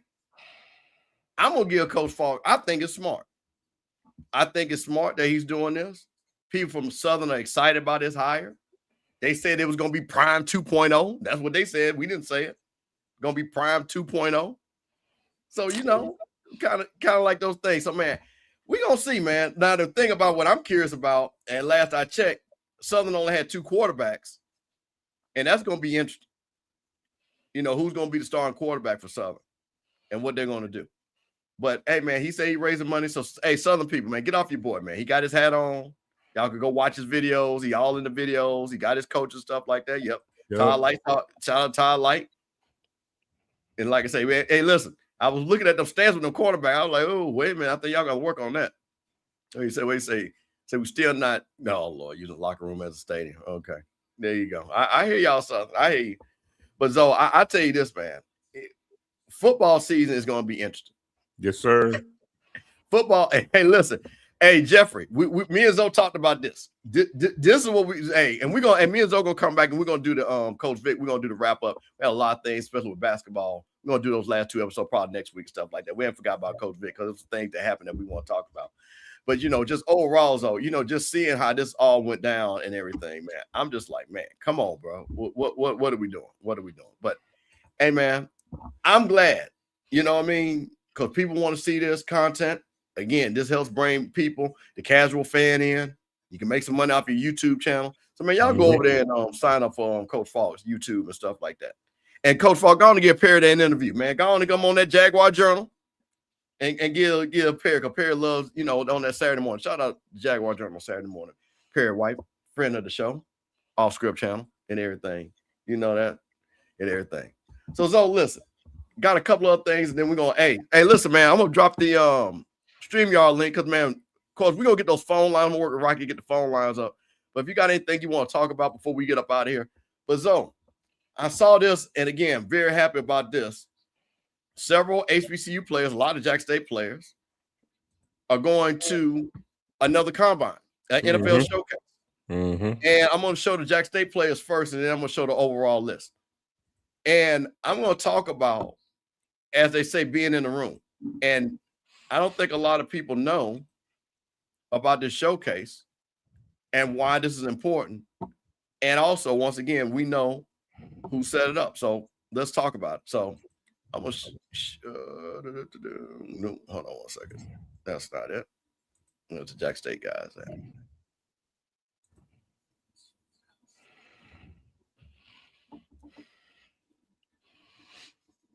Pulling up now. So this is a Jack State and Alcorn guys that are going to the showcase. And I'm going to share that screen. And so a couple of guys, I'm just curious to, get your point of view about what you think is going to happen. Here we go. So this is Jack State guys first, and then we're going to just look at the overall. So you got Jacoby Morgan, Ontario Davenport, Quincy Ivory, Reed Pullum, and DeAndre Towns, Jeremiah Williams, and Jacorian Sewell from Alcorn. So they're going up there March 28th to 30. What do you think is going to happen? How important this is for these young men? Well, I mean, it's very important. I mean, the fact that you got another opportunity to showcase what you got, even more so for Jacoby and not being in the celebration. I'm sorry, not being in the Legacy Bowl, and not having the opportunity for this particular showcase to show what he can. And man, look, it's a job interview. Anytime you got interested parties that you can showcase something to where you can get picked up and get you a job, in the field of being a professional athlete, you can't lose. You know what I'm saying? You can't lose. Put your best foot forward. But Jacoby ain't going. Davenport at running back. Quincy Ivory. These are some good names of JSU players. Like Jeremiah Williams had made good waves in the Legacy Bowl. DeAndre Towns blew the O-lineman. But Reed coming in linebacker and Quincy coming in pass rusher to, show that he can put his hand in the dirt and get after the quarterback. Anytime you can go to any showcase, Steve, I don't care what it is, and you can interview for a job, man, go out there and do your best job on it. Yeah, I'm super excited for these young men. We're going to show the other group of guys that are going to be coming in and stuff like that. And shout out to Steve Weiss, man. We're going to have him on the show. I talked to him at the Celebration Bowl. He said he's going to come on and holler at us and stuff like that. Howard alum. But, like I said, we're going to bring everybody on. Steve, like I say, text him back and forth. So, again, this is the full list and what we're playing. So, again, got guys from other schools. Let me shut that down. There we go. So, we got the kid Abner for Alabama A&M, Curtis Allen, Virginia Union. Watkins, quarterback for South Carolina State. Noah Biden, shout out Noah Biden, who started out in the SWAC. Bruce Eugene, protege, Edwin Waters, Andrew Brown, North Carolina A&T. Let me make sure everybody can see it. Yep, they can. Grambling, Bryce Cage, played well. Desmond Daniels, Alabama State. We talked about Davenport. Charles Davis, a tackle from Florida A&M. Carlos Donovan, defensive back Morehouse, Texas Southern, Charles George. Kelby Givens. I like this fact. Kelby Givens, Southern. Ashton Grable, man. Ashton Grable has done well for FAMU. And then let's see here. I think they should have the next group of guys. And this is this is the whole list. Same guys. Well, just a couple other guys look like. He got Quincy Ivory, we talked about, Morgan, And Prairie View Cam Peters, the guy that we know saw well. Jack State definitely knows that guy. Chris Mosley, North Carolina Central will be there. Reed Pullen, we talked about that. Trevor Randall, DB, played well. Prairie View. Tony Roundtree, defensive tackle, Savannah State. Again, Sewell, we talked about. Sharp, I saw this kid playing A&T. Cameron Smith, Alabama State. My guy, Jordan Smith, who I said was going to make the big plays. South Carolina State. Chauncey Spikes, North Carolina Central. Tennessee State, James Stewart. We saw him blow it up at the Legacy Bowl. Ward, Hampton, Gerard Washington, defensive back, South Carolina State. Antoine Watts, defensive back. Ronnie West, defensive back, and Jeremiah Williams. Here was the thing that I wanted to share, and this is what I think is so important. This right here. It's going to be held March 30th at the Commander's facility. You know who had everything to do with that? Doug Williams. Yep. Doug, shout out for Doug Williams. And this is the thing, man, for a lot of players. I know y'all watch these various shows. Doug Williams has put this thing on his back to give you guys an opportunity. Man, come up there and be prepared, brothers. Come up there and be prepared to show up and show out. Because like he talked about it in the interview, so we talked about this on the show. He was disappointed the last couple of years of the effort and performance of the Legacy Bowl. He was super excited. And shout out to the young men and coaches who understood the assignment. Oh, look like Zoe, we just lost Zoe. He'll be right back. But that showed up and showed out and everything, man. But I am super excited that these young men are going to get another opportunity, because I'm going to keep saying this again, man. All you need is one scout to see you and say, you know what, let me bring you in. Let me work you out again. Let me show you. So I want these guys to be super prepared, super ready to go. And it's really important, man, like I say, and the amount of players that he's bringing in, like 5 or 6 guys. So I really think that's really important. And shout out to Doug Williams again. Big interview that we had with Doug Williams, HBCU Coaches Corner. Shout out to Coach Cole who put that together. And maybe we need to have Doug on to talk about this and how important it is and what does he see for some of these players and why this is important. And shout out to the Commanders, because, man, you're going to see some guys up close and personal that you might say, you know what, this is a guy we can get in the later rounds. This might be a guy that we can get on as a priority free agent that other teams, because they're not putting in the effort, other teams are not bringing it in. So I'm super excited about this, man. And what do you guys think? Hey, man, so once again, hey, it is Mr. Campbell. Zoe's going to come back, probably dropped off because maybe something died. But Sipping on Sundays, on a Sunday, me and Zoe Phillips shouting out on Off Script channel, on the HBCU Coaches Corner. Going to drop the link, man. You know, got something to say, talk about your team, what happened, what do you think about what happened during the tournament with our HBCU basketball team, man. Come on up, talk to your boy and everything, man. We'll see if Zoe comes back on. Hopefully, if not, then like I said, man, you know, we go ahead and shut it down. But yeah, tell me, guys, what do you guys think? And listen, what do you say? What my boy say? I'm gonna call Florida. We're gonna make it happen. Yeah, there you go. Call him. And hey, shout out to Big Dog 5160. That is the fact they have to do their best. Cleveland Brown need a left tackles, wide receivers. Absolutely, man. It's a lot of kids here that have NFL ability, man. Again, talk about when they get drafted and things like that, man. Bottom line is get on a team. Get on a team. Get a check, play. You've seen HBCU guys that have gotten on. Look at Jacoby Durant, came to the Cowboys, got him a nice check, left the Rams, did well, came to the Cowboys, tax-free, in-state income tax. They needed defensive backs. You know, Marquette Smith from FAMU is there. James Houston's down there at the Cowboys. And, you know, a lot of HBCU players for the Cowboys and stuff like that, man. A lot of opportunities that we see. Oh, here you go. Hey, there he is. Hey, what's up, Mr. Campbell? Can you hear me? I can hear you, man. This is Rocky Miller. Hey, what's up? Rocky Miller channel, HBCU Coaches Corner. Rocky, what's going on? What you think about this, brother? Hey, man, I thought this, you know, first off, I want to thank you guys for giving us something to do on Sunday, man. Y'all stepping into space and giving us content on Sunday where it's scarce around here right now with HBCU content, man. Actually, I want to always let everybody know, man, this is a prime opportunity for somebody in the space to step up and do something creative and inspirational and just, you know, fill the void that we all know has been created by Alabama State, Alabama A&M rep. You know, they hired the most creative, the most impactful content creator in the space, And so therefore there's a void. There's no midday impromptu streams. There's nobody stirring up the pot. You know what I mean? And so if you're a content creator out there and you want to make a name for yourself in this space, man, don't you think there's prime opportunity, Mr. Campbell? Well, I'm gonna say this in the great words of my son: if you can do it, try it, but it ain't easy.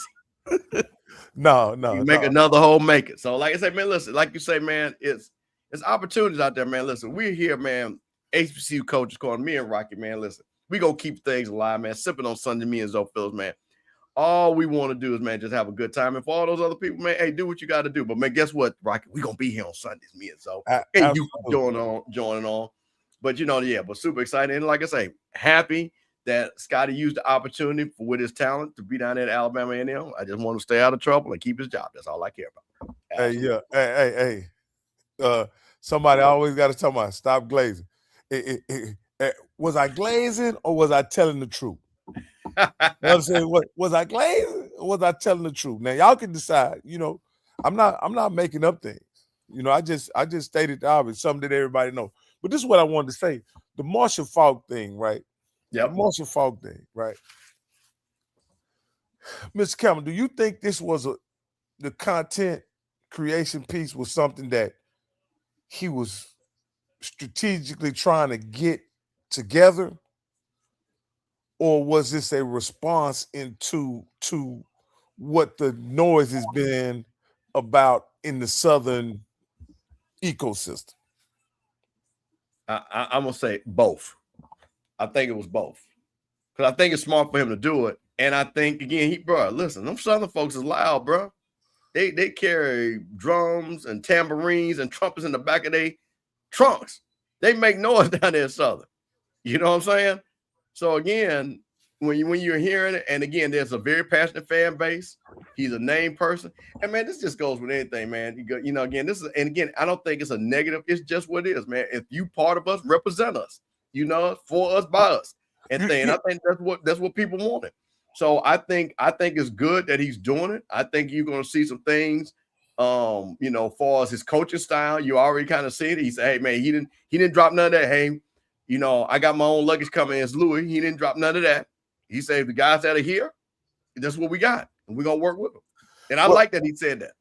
Well, I see. Here's my problem with it, right?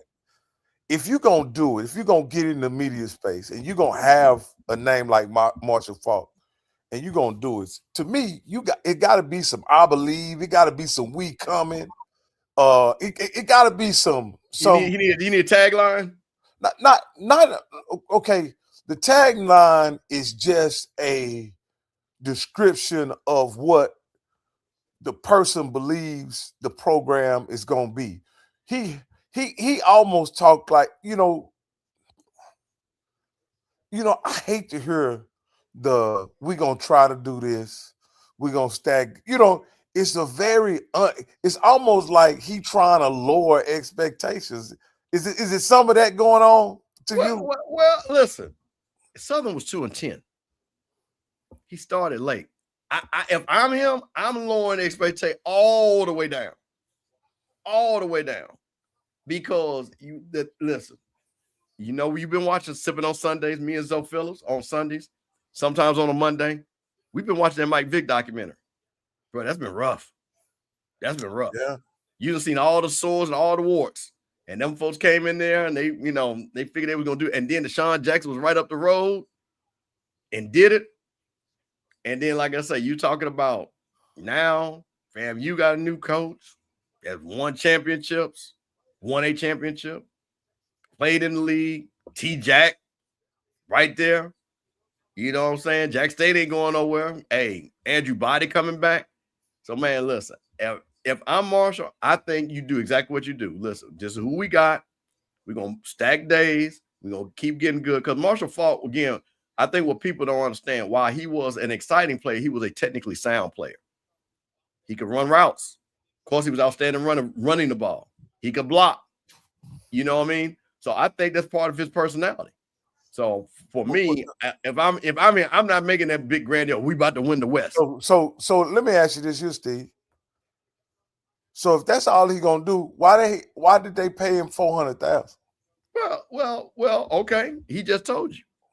First of all, he said he's out fundraising. He's out fundraising. People know the name. He's recruiting. Now, Southern people could tell me how they feel about the recruiting, but I did see names coming across, and I guess they feel comfortable with it. He brought in a staff of NFL players. Now, we'll see what, can they coach? But, hey, man, I've always been a fan of Todd Light. I knew he was a sound guy at Notre Dame, and stuff like that. So, me personally, I think that's why they brought him in, man. Everybody can't be Dion. And I'm going to tell you something. I don't think everybody knew that Tremaine Jackson was Tremaine Jackson until Tremaine Jackson became Tremaine Jackson. Well, and that's a good segue to my next point is Tremaine Jackson, when he got the job, he didn't tiptoe into it though. You understand what he said? He said the first press conference, he said when we come off this hill, they better be ready. That's what he's saying.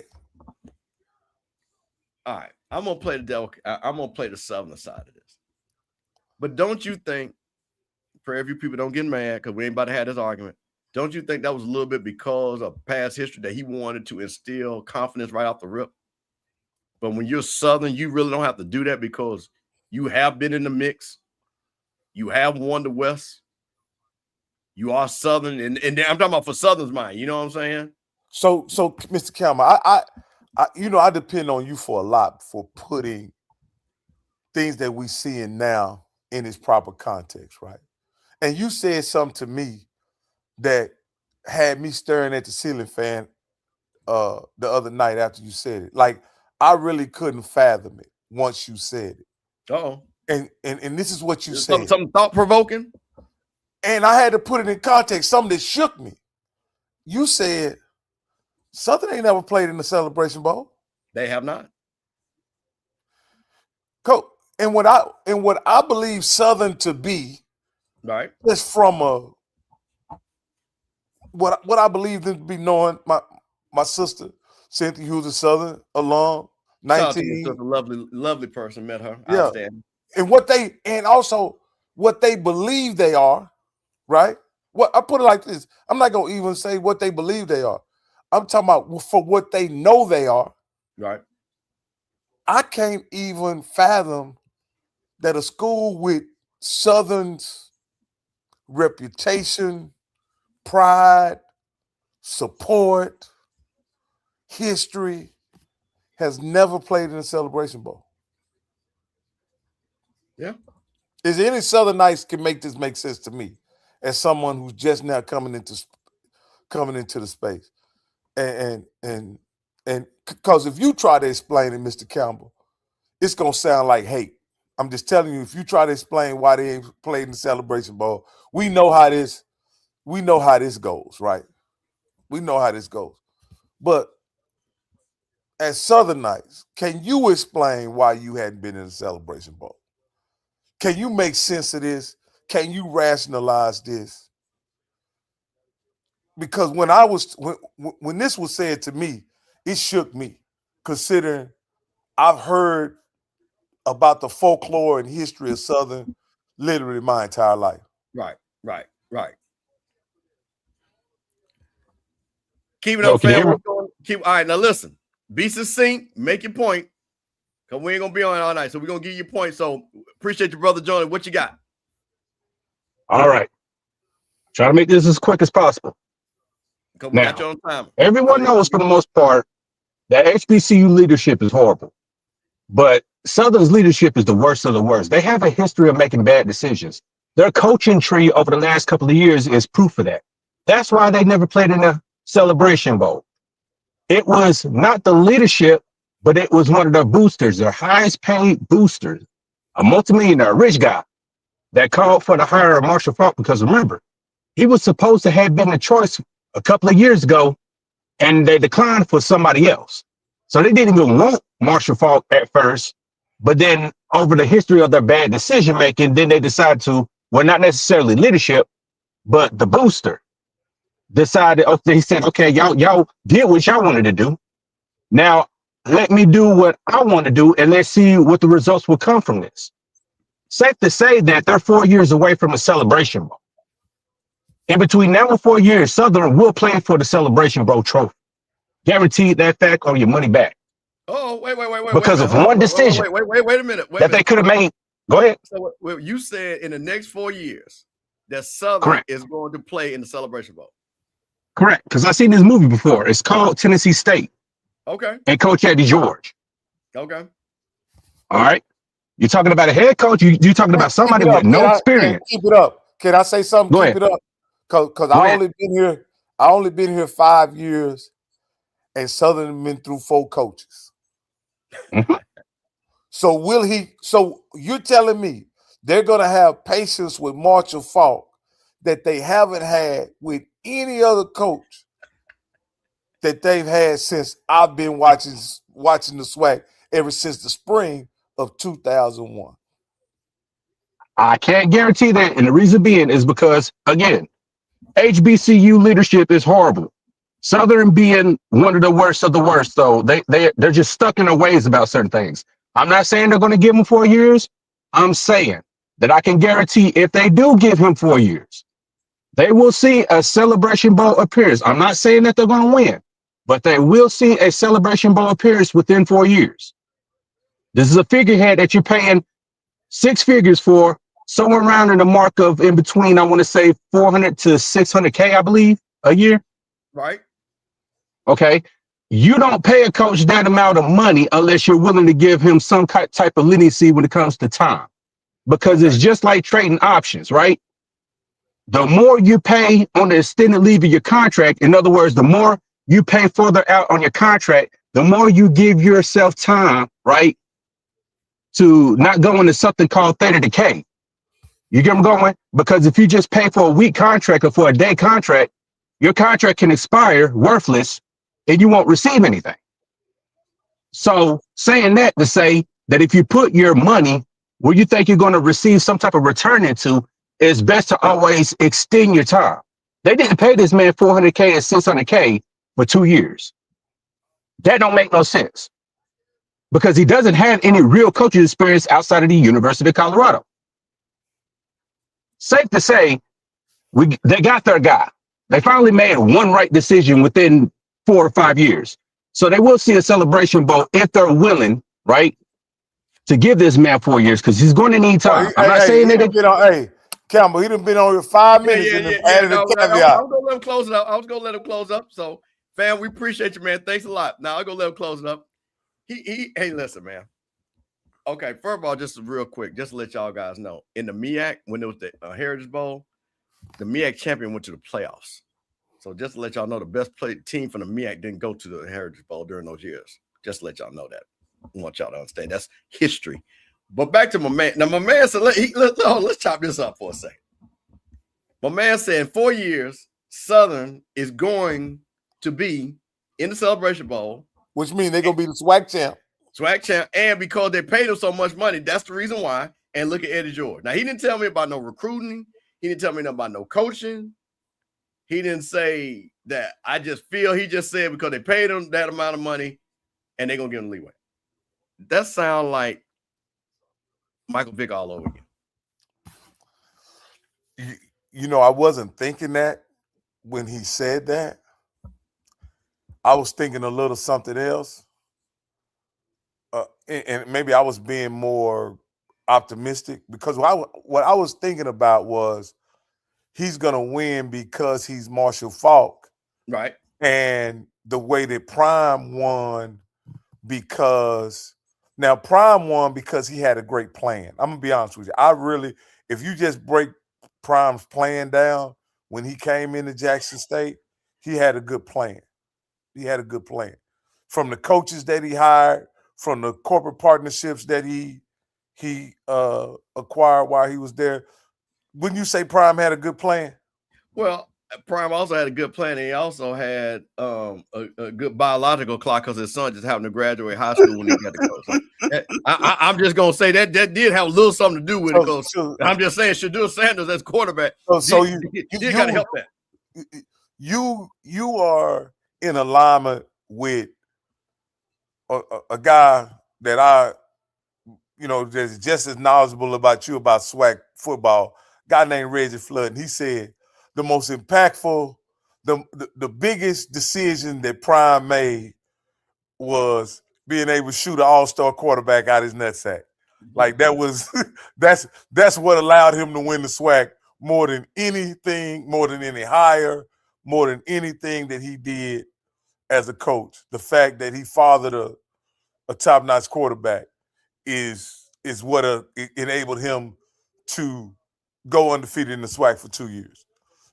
Now I think it was that was a factor, but I don't think if he has the corporate partnerships, I don't think if he has the coaching staff, I don't think it's just one thing, Steve. I think it was a good plan as well. But I understand how you could come to that conclusion, considering how important SWAC quarterback play has been historically. I understand why you say that. I will say this. So here's the thing, man. And I guess when Marshall Faulk, the problem is he's an unknown entity, right? We don't know because he didn't come in. And like I said, I'm not, and again, I want to be clear. I don't know the recruits. I'm not saying they're not good recruits, but like with Deion came with big bang recruits. You know what I'm saying? Big bang recruits. Guys Absolutely. that played on a high level, bringing guys from Florida, bringing guys from Memphis, Tennessee, Memphis State, you know what I'm saying? Missouri, Aubrey Miller, you know what I'm saying? He brought, and then of course Shadur, who had been set up to play quarterback his whole life. And you put all that together, man. And then with Jackson State being Jackson State, they already had talent on that team. It was a lot of talent on that team. They just weren't coached up. So then you come and then you get the quarterback, and then there you go. So no, that's the thing about it. And that's what I just said earlier.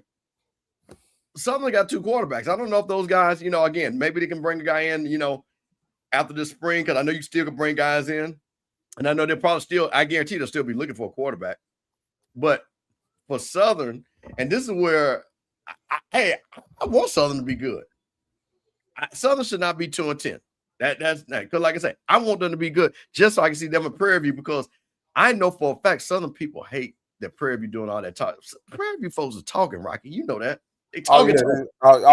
Hey, they got their chatterbox wide open. You hear me? I don't know. I don't know somebody, and I might have to give Crook. I love you, but I don't like you, but I love you. But I think Crook said that, bro. Y'all on a 1-game winning streak. We beat y'all like 14 years in a row. Now, so crazy. Something crazy. Crook said I had to give credit. You know what I'm saying? Them boys on a 1-game winning streak, they act like they're on a 10-game winning streak. But I respect it. Let me ask Crook. Maybe Crook can put a comment in here that makes it make sense to me. Is that Crook, when you hear someone say Southern University, these Southern University Jaguars have never played in the Celebration Bowl, which means they haven't won the SWAC in the Celebration Bowl era. What is that, as a Southernite, what does that mean? And how do you rationalize that? And we know all the, you've been in the championship game several times, hadn't won this, that, and other. I get that. I get that. My point is saying is, how do you, as a Southernite, how does that settle with you? Because I'm a Dallas Cowboy fan, and when they tell me that we hadn't been to the NFC Championship game since 1996, that hurts. That hurts. Like it don't even. That's long. That's 30 years though, bro. That hurts. Like it don't even. I can't even. I try not to think about that. When they think about that, that hurts. Anyway. But my point is, my point is saying that is, as a Southernite, it's still relatively new. Yeah. That's how you rationalize by saying it's still relatively new. All right. Okay. All right. Well, I'm gonna tell you this, and I think again the Celebration Bowl. How long has FAMU been in the SWAC? Oh well, listen. All I got to say is we were the second SWAC school to win the Celebration Bowl. Let me just say that real quick. We had been in there. We got in there our third year in the SWAC. We won it, but we FAMU though. That's different. But here's the thing, and when you got Jackson State, Grambling, and their actual rivals, right? Southern will say they're actual rivals who actually have won it and have been multiple times. And then you got Prairie View who ruined their homecoming and went, bro, hey, listen, you got to feel some kind of way if you Southern. You got to. And Southern people, and like I say, that's why they put the money up. Again, that's why your boy say he out there fundraising. That's why he got his well. How many times has Alcorn been in the Celebration Bowl? 3. How many times has Jackson State been in the Celebration Bowl? 3. FAMU went once. Grambling went twice. So let's be honest about this. The Celebration Bowl has been all around them on the East, the West, the North. The only team that ain't been in the Celebration Bowl is Mexico. Everybody else around them being right. Woo, boy. Again, the only thing I can hold on to is for a Cowboy fan, the Redskins ain't won the Super Bowl since ain't been to the Super Bowl since the last time we won it. And for that, I sleep okay at night knowing that the Redskins. But a couple years ago when they went to the NFC Championship, you got nervous. Oh boy, boy. My wife had to hide all the sharp objects. You know what I mean? You sound like me. I'm a Saints fan. That's when the Falcons, and I thought they might have won the Super Bowl 28-3. And they didn't. It was awesome. Because everybody, listen, you talking about Magic City, thought they were about to make $1 trillion, bro. Just close, empty. Both were just depressed. But no, has Alabama State been to the Celebration Bowl? I don't think so. They have not. The schools we named, the schools we named are the only ones that have been there. And basically what I'm saying is the schools in there, all the schools in that region have been, right? Wouldn't you say Alcorn is in their region, right? Yeah, well, of course. I mean, they're in the and they have beaten them to get to the Celebration Bowl when they were in the East.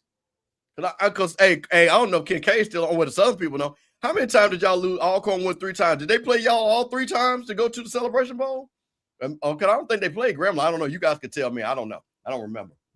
So, like I said, did Southern Alcorn play Southern all 3 times to get to there? So, But listen. Now, Edwin played in the band. Edwin don't play that Southern slander. He said you're worrying about what Southern is, and Marshall's getting his chance to give us what we want.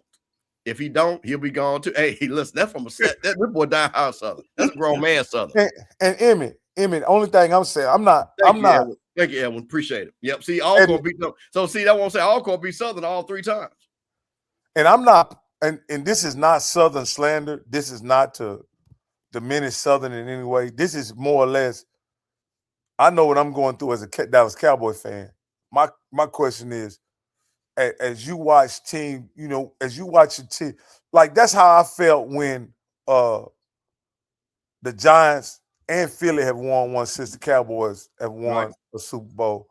But in my opinion, Philly done won 2 actually. Don't forget that. Yeah, and so have the Giants for that matter. But we're not talking. But my point is saying it is, I have to question at some point, are we the franchise that I believe that we were in my childhood? Can I still have the same level of expectations that I had going back to my childhood?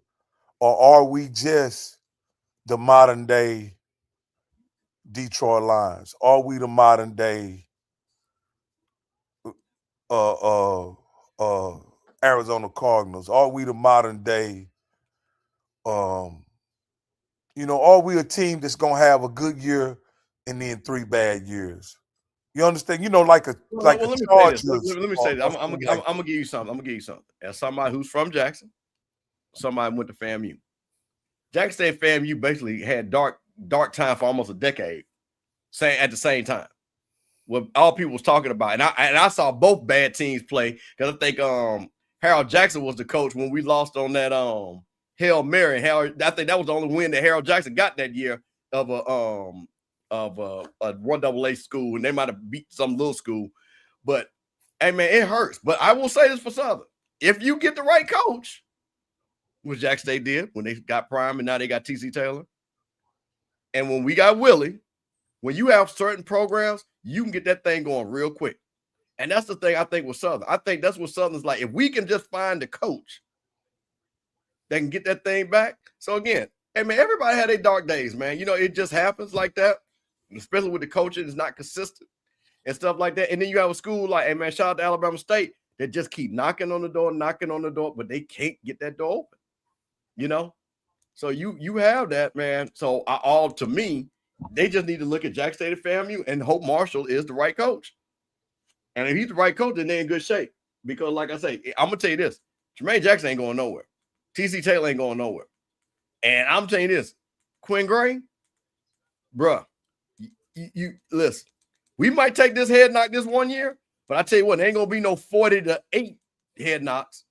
They might score 40, but guess what? We're gonna score 39. I'm telling you that right now. So you just one thing I can say about FAMU, just from a observer of everything that's going on, and I get a closer look by being connected to you or whatever. Yep. Everybody on the FAMU side is dug in with Quinn Gray. They dug in. You know what I mean? They dug in, and so it ain't Quinn Gray as their guy. And I don't know how long this, do you guys stay dug in with Quinn Gray? I don't, but I'll ask you this, and then we get out of here. Yep. When Willie was hired, were y'all dug in this way when Willie was hired? Oh, 100%. Willie was you just got hometown hero. And Willie was supposed to play for FAMU. Quarterback. Willie came and transferred to play for FAMU. But I don't know, that's when we moved up and all that, and then all that got jacked up. So you gotta understand something. Willie is part of. He's just like Charlie Ward. You see what I'm saying? Family with the FAMU and stuff like that. Everybody knew him around that time. You know what I'm saying? He's family for sure, huh? 100%. So that's what you get. So yeah. So when Willie came and you knew what people had already know what he'd done in Alcorn. You clearly what he'd done at Prairie View. You know what I'm saying? And seeing his coaching career and FAMU and everybody knew FAMU was the right place for him at that time. And the last thing I want to ask the Southern people, y'all don't even got to just put it in the chat. How many years y'all going to give Marshall Faulk before he has to show some level of success, whatever that is? It's a winning season, playing in the championship, playing in the SWAC championship. How many years y'all going to give him? How many years how much patience do y'all have for him? Because this one thing this is what I feel at FAMU with Quinn Gray. Now, this could change. But I feel that y'all gonna give Quinn Gray his whole contract. Oh, without blinking. I'm gonna tell you. I'm gonna speak for. If I'm the Southern people, and just talking to got a lot of family members who went to Southern. A lot of people I talked to Southern. I think year 3. I think Southern's gonna be honest with themselves. I think this year is gonna be a wash. It is what it is. If they get over 500, so be it. Whatever. I think as long as it looks like it's moving forward, again, as long as it don't look like some other coaches that have the same type of profile, I think they'll be fine. I think that second year, because they already beating Grambling, so you know what I'm saying. So now it's about. Wow. Think about it, they did beat Grambling. No. I'm saying wow on his comment. Yeah. So that's what I'm saying. So the first year. Beat Grambling, beat the people supposed to beat. Next year, then beat Prairie View. And in the third year, you want to beat Jackson State and FAMU. What Edwin is saying, they can't have a Vic year. You said they can't have a big year. Look at this what it says. He says first year better look like he's heading in the right direction. Like he can't have a Vic year, Edwin. Oh, a Vic year. Oh, well, they're 1-10. Well, I think his point is they better not. That's the point about heading in the right direction. You know, they don't want to. I think, listen, if they have a Vic year, see, bro, listen, as they say, they got that group on Facebook, Rough and the Swag. Bro, if Marshall Faulk have a Vic year, whoo-wee. Now, you talking about folks doing shows. You talking about folks doing shows. Man, listen, I'm going to pray for that, brother. Because like I say, see, at Norfolk State, they'll let you slide. But if so, because see, this is the problem. Because what's going to happen is you're going to have all Jack State folks talking. Prairie View going to be talking. Lyle and them going to just be making videos all day. Alcorn, what you think G is going to be doing them boys? You know the interesting thing is and I'm just going to put this on the West. And I hope it's not like this. I'm going to say this, and I hope it's not like this.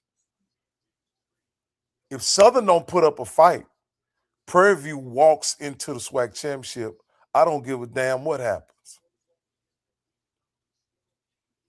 I can listen. I have not seen anything. You know why? Anybody, listen, I don't. I have not seen anything why? Anybody in the West because of Alcorn's because of Alcorn's schedule. Yeah, I don't see anything you said that I can refute that because again the schedule, and like I said, I haven't seen anything change. Like I said, we'll see. And again, unfortunately, you know, Grambling, you could kind of, and like I said, but unfortunately, young man T said he's not coming back to play.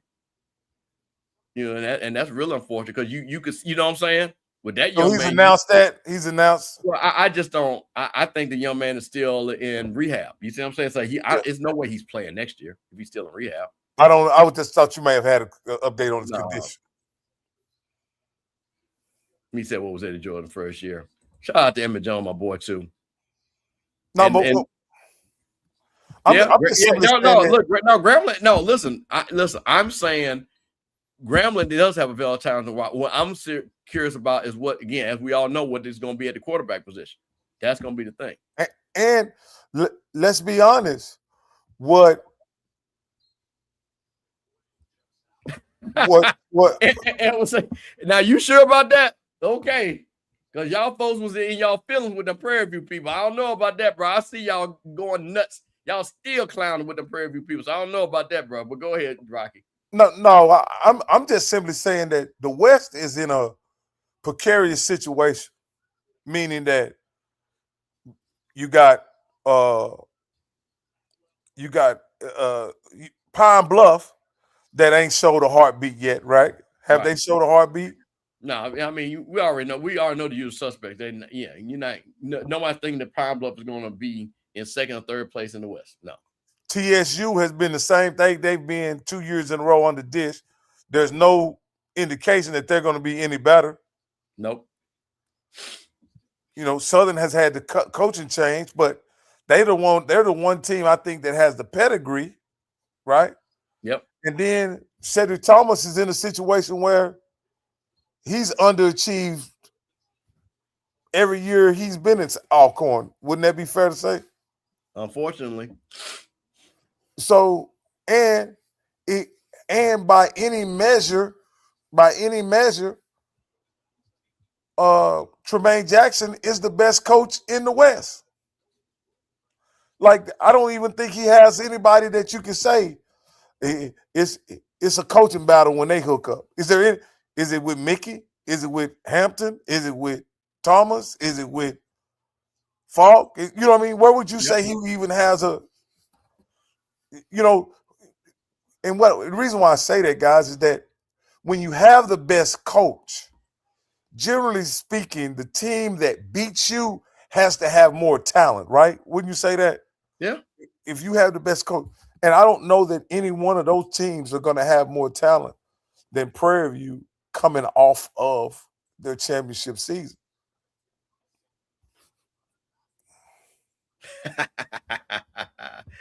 Yeah, hey man, listen, boy, listen, y'all. Hey, that's why this is gonna be it because them folks. Hey man, shout out to Prairie View, men's basketball champion, football champion. Like I say, something that has only been happened 3 times ever in the history of the SWAC. You know, man. So hey, we'll see, man. So we have found out that a Vic year is unacceptable for the Hall of Famer Marshall Faulk, and I'm surprised at that.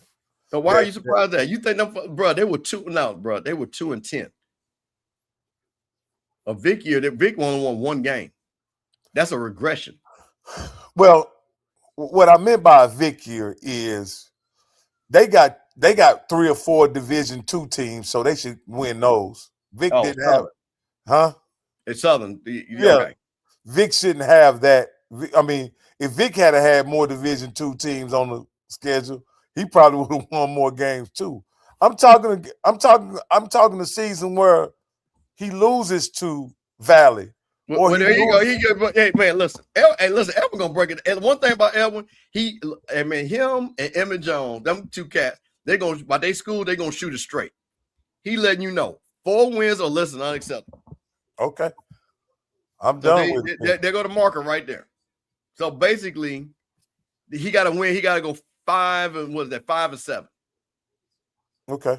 Are they playing 11 games or 12 games in Southern?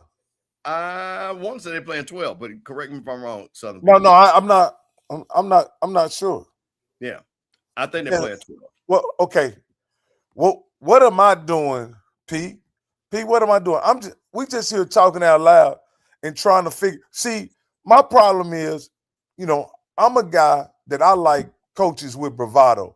I like coaches with confidence. I like coaching who talks like a big dog, acts like a big dog, and then his team go out there and perform like a big dog. Right?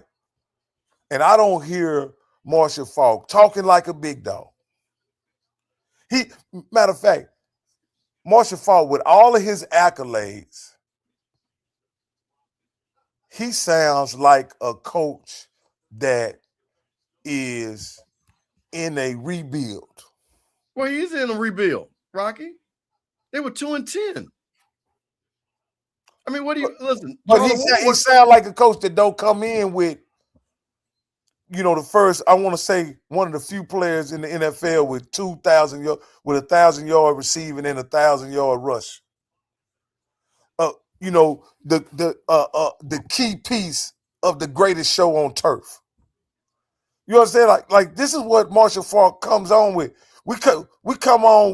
He comes in with the pedigree of being a true freshman that was a All-American running back from a non-traditional power.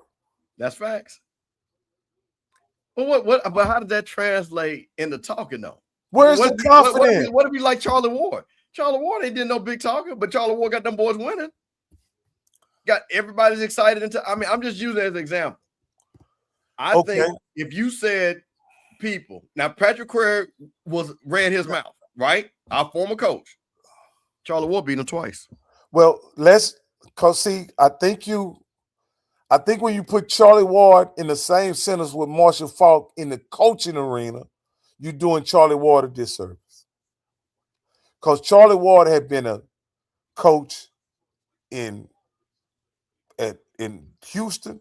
He had been a coach at Pensacola High, and he had been I think they won the state championship once or twice. Yeah, he did win the state championship. Absolutely. Now, yeah. I'm just talking personality, though. Well, what I'm saying is, when you don't have a resume as a coach, I would think you would come in. How did you win the interview? Well, Rocky, maybe you didn't win the interview. If the guy wants you, you don't have to win the interview if the guy wants you. You ever thought about that? So you they big dog guy wanted Marshall Faulk. So you think like somebody like to keep? Do you think Marshall Faulk? Do you think it's the Marshall Faulk is the beauty queen that's a pillar princess and can't cook? Listen, hey, what's y'all big time booster down there? That the guy, the lawyer, that's the one that got Marshall. So Marshall Faulk is just a pretty face? Hey, no. I don't know what he is. I'm telling you, if you got a big time booster that said, I'm gonna help put up money, and I like this guy for whatever reason, and he talked about the press. We might need to pull the press conference up, whatever that guy's name is. Shout out to him. And I know he supports Southern and has done a lot of things for Southern. So I respect the brother that do that. But my point of it is Marshall Faulk did not have to impress anybody but him and the president. Tony Clayton, thank you. Tony Clayton. Tony Clayton was like, listen, this is our guy. I'm going to back him. What'd you say? I think he is, Rock. Or you saying you think he just a pretty face, Pete? Is that what you're saying? You think he just so good looking, he gets to walk right in and don't have to have no skills, no wife skills whatsoever, no girlfriend skills whatsoever, no husband skills. And when they letting you in, you already good, bro. One time. Yeah. No skills whatsoever. And he gets to get the top spot just on looks alone. That's interesting. Listen, man, I'm going to say this.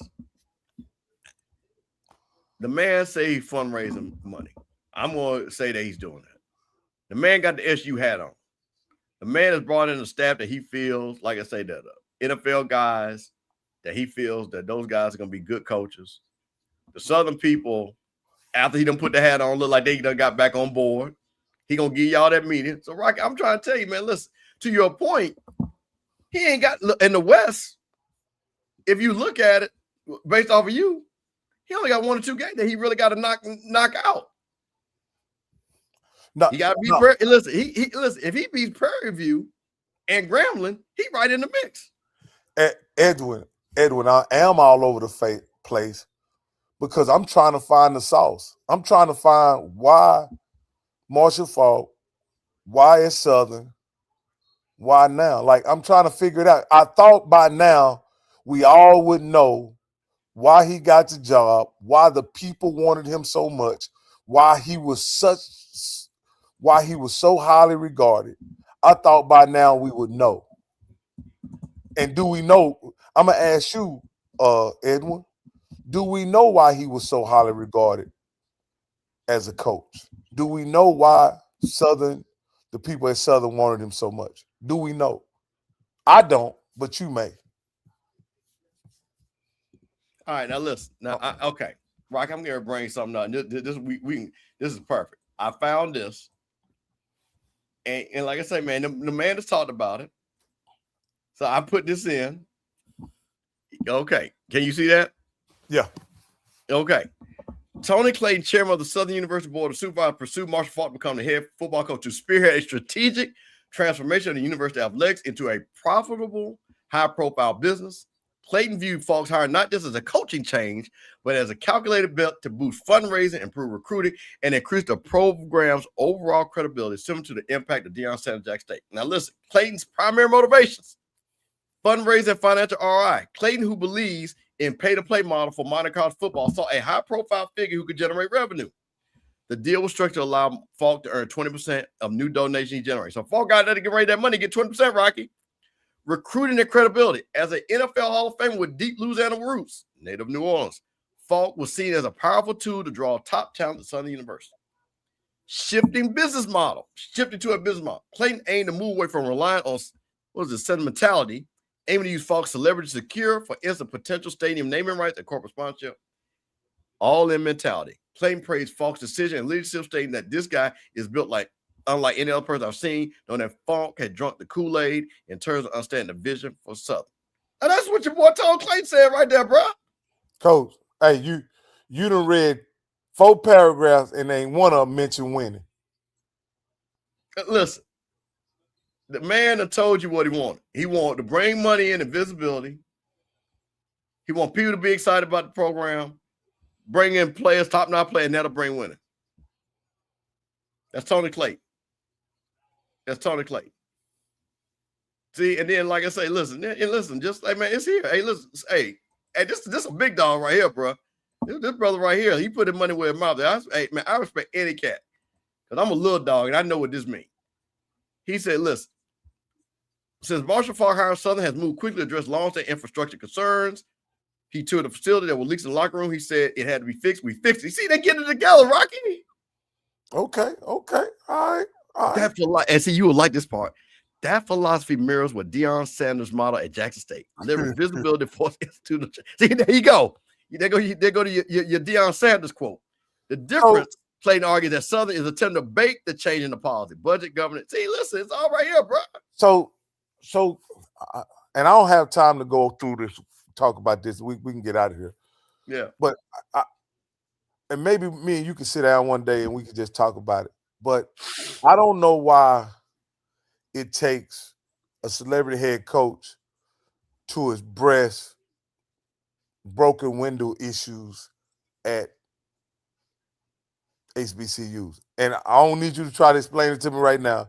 But if you want to know what the broken window theory is, go look it up. It's a theory behind maintaining and valuing something. And it's problematic to me that you need a celebrity coach to address the broken windows theory at an HBCU, understanding how important HBCUs are to our people. So I'm just going to leave it right there. Well, there it is. And that is Rocky Miller from the HBCU Coaches Corner, pondering why y'all got to have the broken windows and not fix them yourself. Pick yourself up by your bootstraps, HBCUs. That's where I can come from. But hey, man, listen, this is Sippin' on Sunday. Zoe had to check out. But hey, man, we appreciate y'all. We will be right back here next Sunday, man. We'll know who will be in the Final Four next Sunday. We'll talk a little bit about that, man. Spring practice is going on for everybody, man. And HBCU Coaches Corner, listen, man, we're looking to get Coach Kenny Blakely, Howard basketball coach, on, talk to that great coach and his run. And we could talk about some other people. I think it was another guy that we're trying to work to get on, man. But listen, man, once again, we appreciate you all joining us for this Sunday on Sippin' on Sundays, man. This is your man, Mr. Campbell. Shout out to Sophil's North Jackson's finest. And, man, always remember, just keep on sipping on something on Sundays. Appreciate y'all.